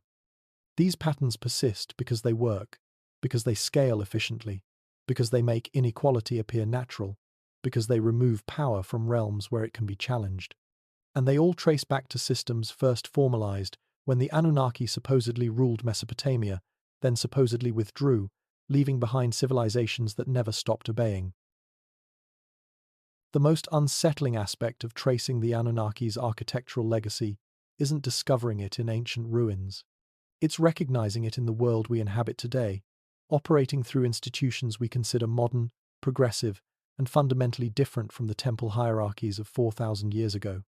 But when you examine the structural relationships, rather than the surface rhetoric, the continuity becomes impossible to ignore. Consider how authority functions in contemporary democracies. The founding documents of the United States, the Constitution and Declaration of Independence, claim their legitimacy from sources beyond human invention. We hold these truths to be self-evident, the Declaration states, positioning its principles as discovered rather than created, as existing independent of human will. The Constitution derives authority from "we the people," but it also establishes mechanisms specifically designed to constrain popular will, to prevent majorities from modifying fundamental structures. This is structurally identical to Mesopotamian divine law. Both systems present foundational rules as transcendent principles that pre-exist and supersede human preferences. Both create institutional gatekeepers, judges, and priests, who alone can authoritatively interpret what the transcendent source means. Both make modification of fundamental structures extraordinarily difficult, requiring supermajorities or sacred procedures that effectively place core elements beyond normal political negotiation. The American concept of inalienable rights parallels exactly the Mesopotamian concept of cosmic me. Both describe principles that humans didn't create and therefore can't legitimately revoke. Both function to remove certain questions from democratic debate by positioning them as discovered truths rather than political choices. The language changed from religious to philosophical, from divine to natural, but the structural relationship between transcendent authority and human governance remained identical. Supreme Court justices function as high priests in this system. They wear ceremonial robes. They occupy elevated positions in architectural spaces designed to inspire reverence. They interpret sacred texts according to methods ordinary citizens can't challenge without years of specialized training. Their decisions carry absolute authority within their jurisdiction, enforceable by state power, justified by their unique access to constitutional meaning that supposedly transcends political preference. And like Mesopotamian priests, judges form something resembling hereditary succession. They're not literally related by blood, but they emerge from a small number of elite law schools, clerk for previous justices, and are selected by processes that heavily favor those already connected to legal establishments. The system reproduces itself across generations, with similar patterns of thought and similar concentrations of power appearing, regardless of which individuals occupy the positions. Central banking follows the Mesopotamian temple economy model with remarkable precision. The Federal Reserve operates as neither fully government nor fully private institution, occupying liminal space similar to ancient temples. It manages national currency, the lifeblood of the entire economy, through processes that ordinary citizens can't directly influence or effectively understand without specialized expertise. The Federal Reserve Board makes decisions affecting every economic transaction in the country, yet its members aren't elected and can't be removed through popular vote. They serve fixed terms, deliberately insulated from political pressure. They claim their authority derives from economic science and public good rather than democratic mandate. They manage enormous assets in the name of national economic stability while operating through technical mechanisms most people can't evaluate. This is precisely the structure of temple finance. Priests managing wealth on behalf of gods who never appeared to audit the books, making decisions that enriched institutions while claiming to serve transcendent purposes beyond institutional self-interest. Replace God with the economy or market stability, and the function remains identical, removing economic policy from democratic control by positioning it as derived from sources that trump popular preference. International financial institutions like the World Bank, International Monetary Fund, and Bank for International Settlements extend this model globally. They operate across national boundaries, making decisions that affect billions of people who have no mechanism to challenge their policies democratically. They claim authority through expertise and treaty obligations, presenting their power as technical necessity rather than political choice. When these institutions impose structural adjustment programs on developing nations, requiring privatization of resources, reduction of social spending, and opening of markets to foreign capital, they present these requirements as economic reality rather than political preference. Countries must comply, not because populations consent, but because the institutions control access to capital markets. This is government through economic structure rather than political process, and it follows the template established when Mesopotamian temples controlled enough wealth to make their preferences functionally equivalent to law. The persistence of aristocratic families presents another parallel. European nobility officially lost political power through democratic revolutions, but aristocratic bloodlines remain disproportionately represented in positions of authority across business, finance, politics, and culture. The mechanisms changed from legal privilege to inherited wealth, elite education, and social networks, but the effect persists. Certain families concentrate power across generations through advantages that compound over time.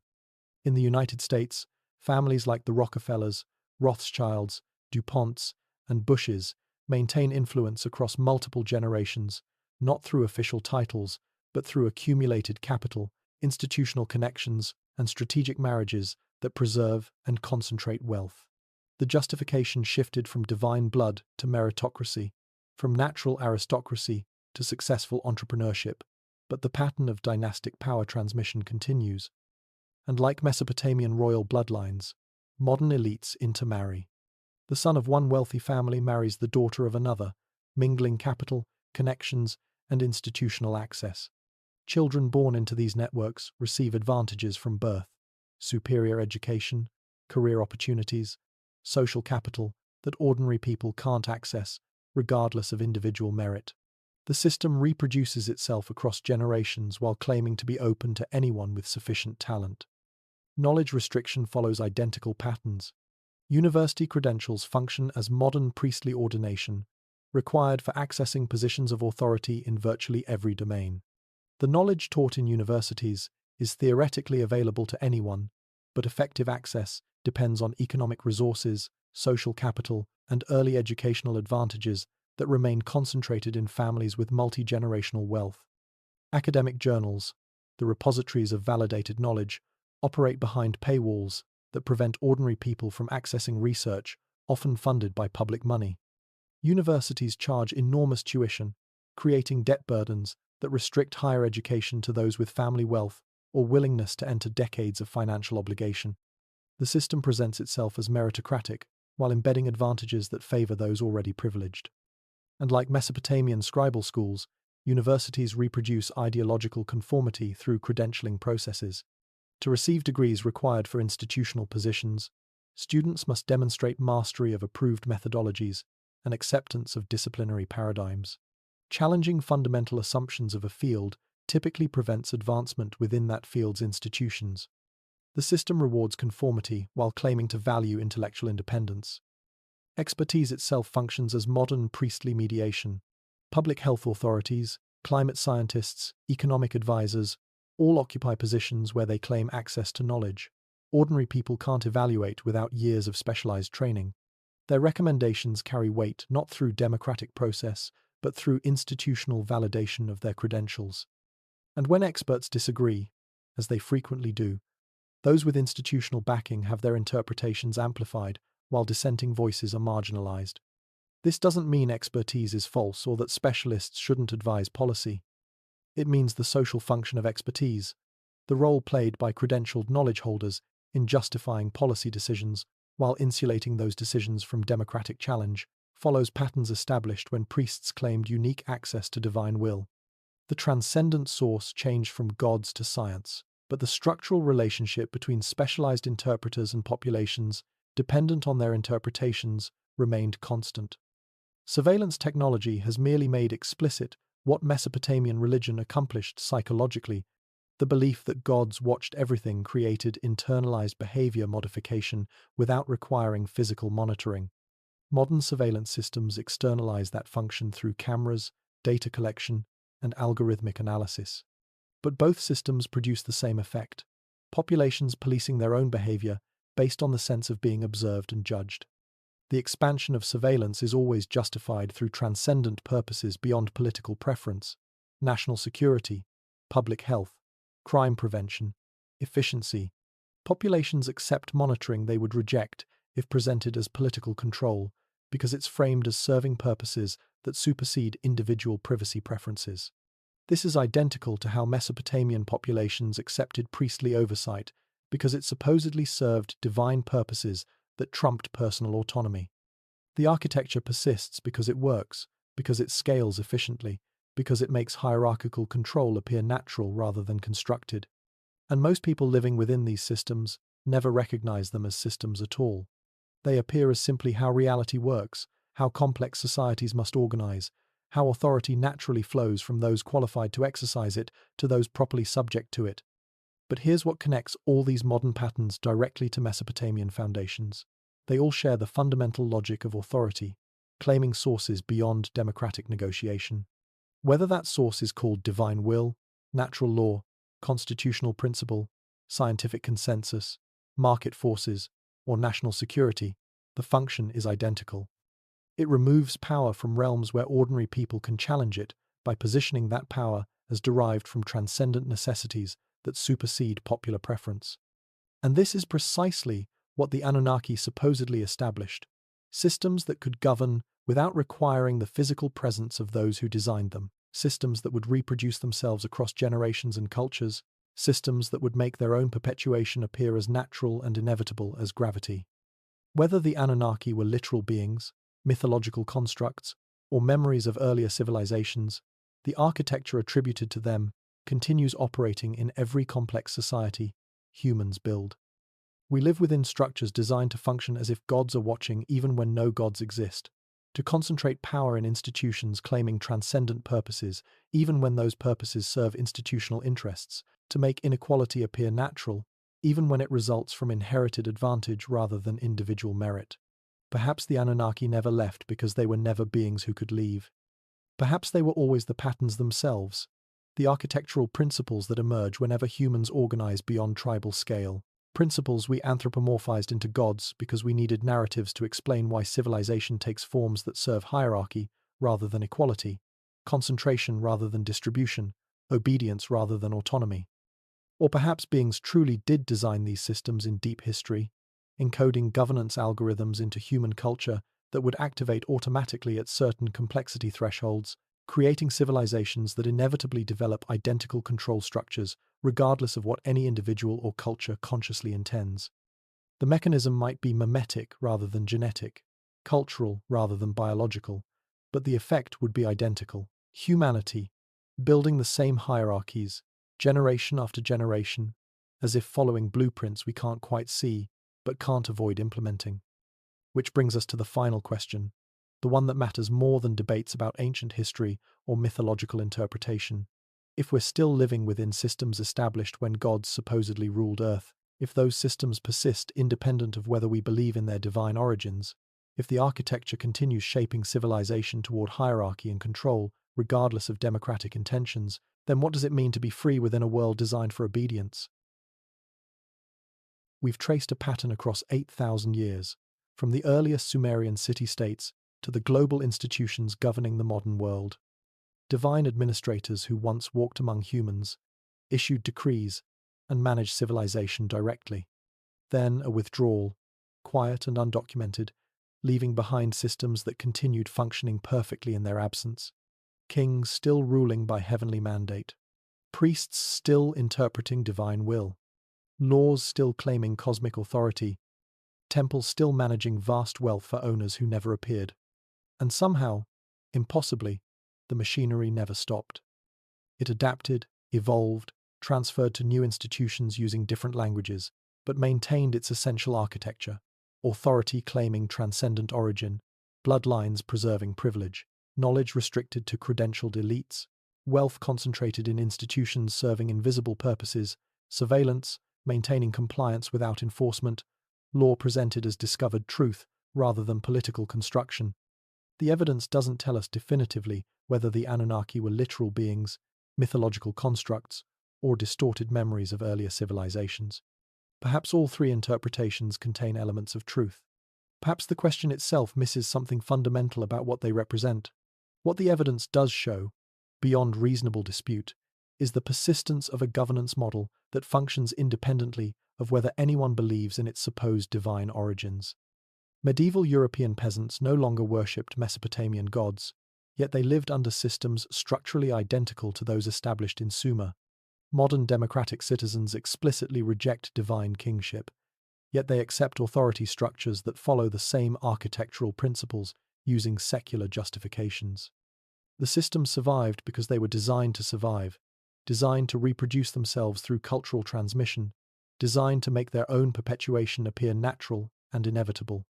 Whether that design was conscious intention by ancient beings or emergent property of civilizational development, the effect remains constant. Humanity keeps building the same hierarchies, keeps concentrating power in the same institutional forms, keeps reproducing patterns that serve control rather than liberation. And here's what makes this truly unsettling. Recognizing the pattern doesn't automatically provide escape from it. You can understand how divine kingship evolved into constitutional authority, how priestly mediation transformed into expert gatekeeping, how sacred bloodlines became hereditary privilege, how temple economics developed into central banking. You can trace every mechanism and identify every structural parallel. But that knowledge doesn't dismantle the systems themselves, because the systems operate at levels beyond individual awareness or choice. You didn't choose to be born into a civilization organized through hierarchical authority claiming transcendent legitimacy. You didn't design the credentialing systems that restrict access to positions of influence. You didn't create the economic structures that concentrate wealth across generations. You inherited them, internalized them, and now participate in reproducing them through actions that feel like personal choices, but follow patterns established millennia before you existed. This is the genius of the architecture. It makes itself invisible by making itself normal. The systems don't feel like control mechanisms. They feel like reality itself, like the natural order of how complex societies must organize. Questioning them feels like questioning gravity, like proposing that humans could suddenly decide to fly by rejecting the rules of physics. But social systems aren't physics. They're human constructions, mutable through human action, maintainable only through collective participation in their reproduction. The systems persist because we keep building them, generation after generation, not through conscious conspiracy, but through inherited assumptions about how authority, knowledge, wealth, and power properly function. The Mesopotamian scribes who recorded divine kingship as fact weren't lying. They genuinely believed rulers derived authority from heaven because everyone in their world accepted that premise. The medieval priests who claimed monarchs ruled by divine right weren't deliberately deceiving populations. They operated within worldviews where that claim made perfect sense. Modern experts who position their knowledge as transcending political debate aren't necessarily manipulating people. Many genuinely believe their expertise grants them authority that supersedes democratic process. The systems don't require conscious conspiracy. They require only that each generation accept the premises inherited from previous generations, internalize the assumptions, and pass them forward without fundamental examination. And they make that acceptance easy by embedding themselves in every institution, every legal structure, every educational curriculum, every economic transaction, until alternatives become literally unthinkable. If you suggest that authority should derive from continuous popular consent rather than constitutional structures designed to constrain popular will, you'll be told that's mob rule, that democracy requires protections against majority tyranny, that founders wisely created systems preventing temporary passions from overriding permanent principles. The constitutional framework presents itself as protecting freedom while actually restricting the scope of democratic decision-making. If you propose that knowledge should be freely accessible rather than credentialed and restricted, you'll be told that's dangerous, that expertise requires validation, that gatekeeping protects quality and prevents misinformation. The credentialing system presents itself as maintaining standards, while actually preserving institutional control over what counts as legitimate knowledge.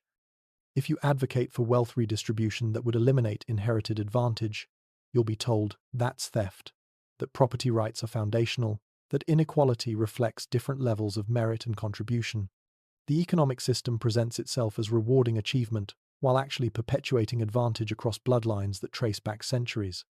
Every element of the architecture defends itself by claiming to serve purposes beyond itself, purposes presented as transcendent necessities rather than political preferences.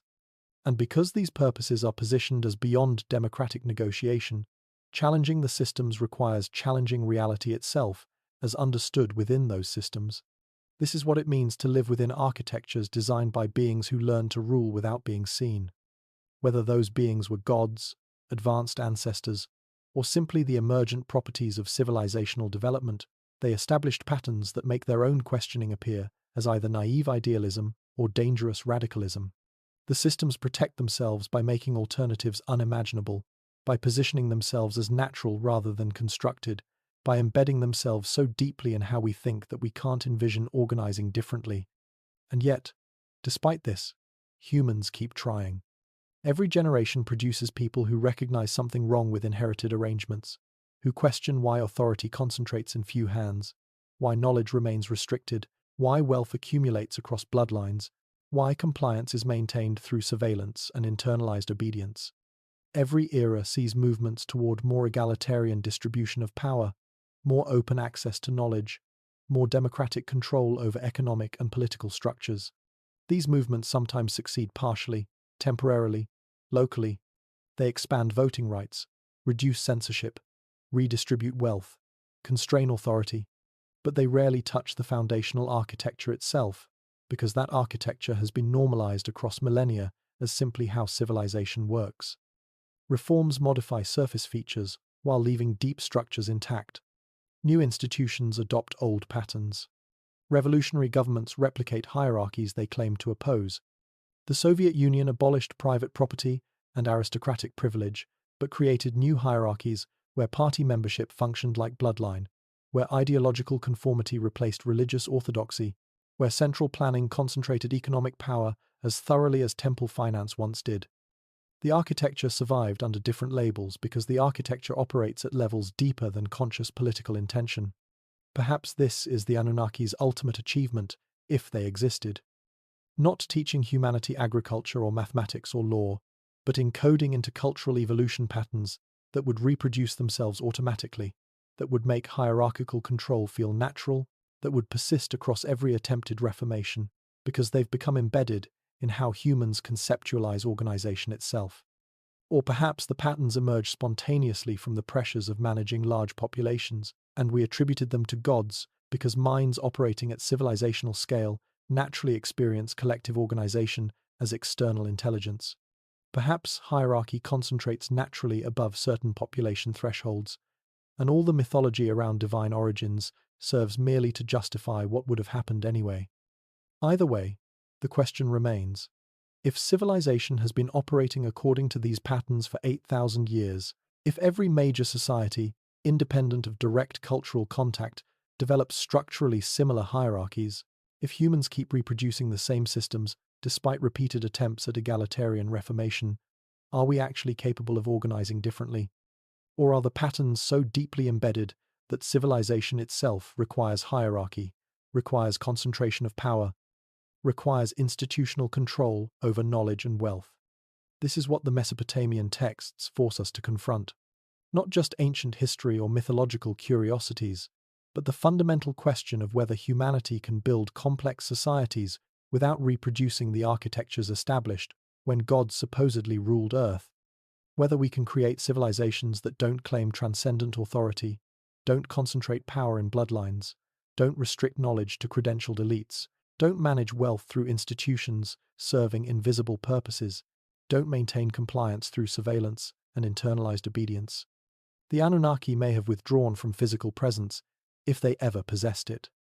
But the systems attributed to them remain fully operational, shaping every civilization we build, determining outcomes that billions of individuals never consciously chose, yet somehow collectively create through participation in structures we inherited rather than designed. If a civilization can be controlled by authority it never sees, governed by patterns it never consciously chose, shaped by architectures that persist across millennia, regardless of what any generation intends, then how would we even recognize the moment we became truly free? How would we distinguish liberation from simply accepting new justifications for ancient hierarchies? How would we know whether our reforms change fundamental structures or merely update their presentation for contemporary sensibilities? Perhaps the gods didn't need to remain as beings because they succeeded in becoming blueprint, the foundational design that humanity implements automatically whenever populations grow beyond the scale where personal relationships can maintain order. Perhaps the withdrawal was never departure, but transformation, the moment when external divine authority internalized into human consciousness so completely that we now reproduce their governance model without recognizing it as anything other than how reality works.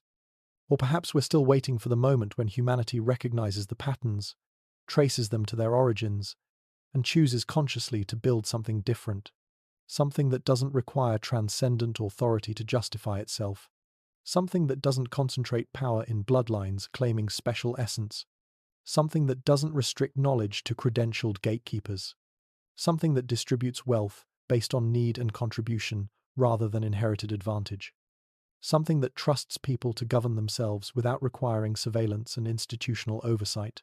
Whether such a civilization is possible remains the unanswered question, the one the Anunnaki's legacy poses to every generation that comes after, the one that matters more than whether ancient gods were real. Because regardless of what existed in Mesopotamian temples 4,000 years ago, we're still living in the world they allegedly designed, still following patterns they supposedly established, still building civilizations that function as if they never left. And perhaps that's the final unsettling truth. The greatest power isn't ruling through force or even through belief, but through architecture that makes alternatives unimaginable, through patterns that feel natural rather than constructed, through systems that reproduce themselves automatically, generation after generation, until humanity forgets it ever had a choice.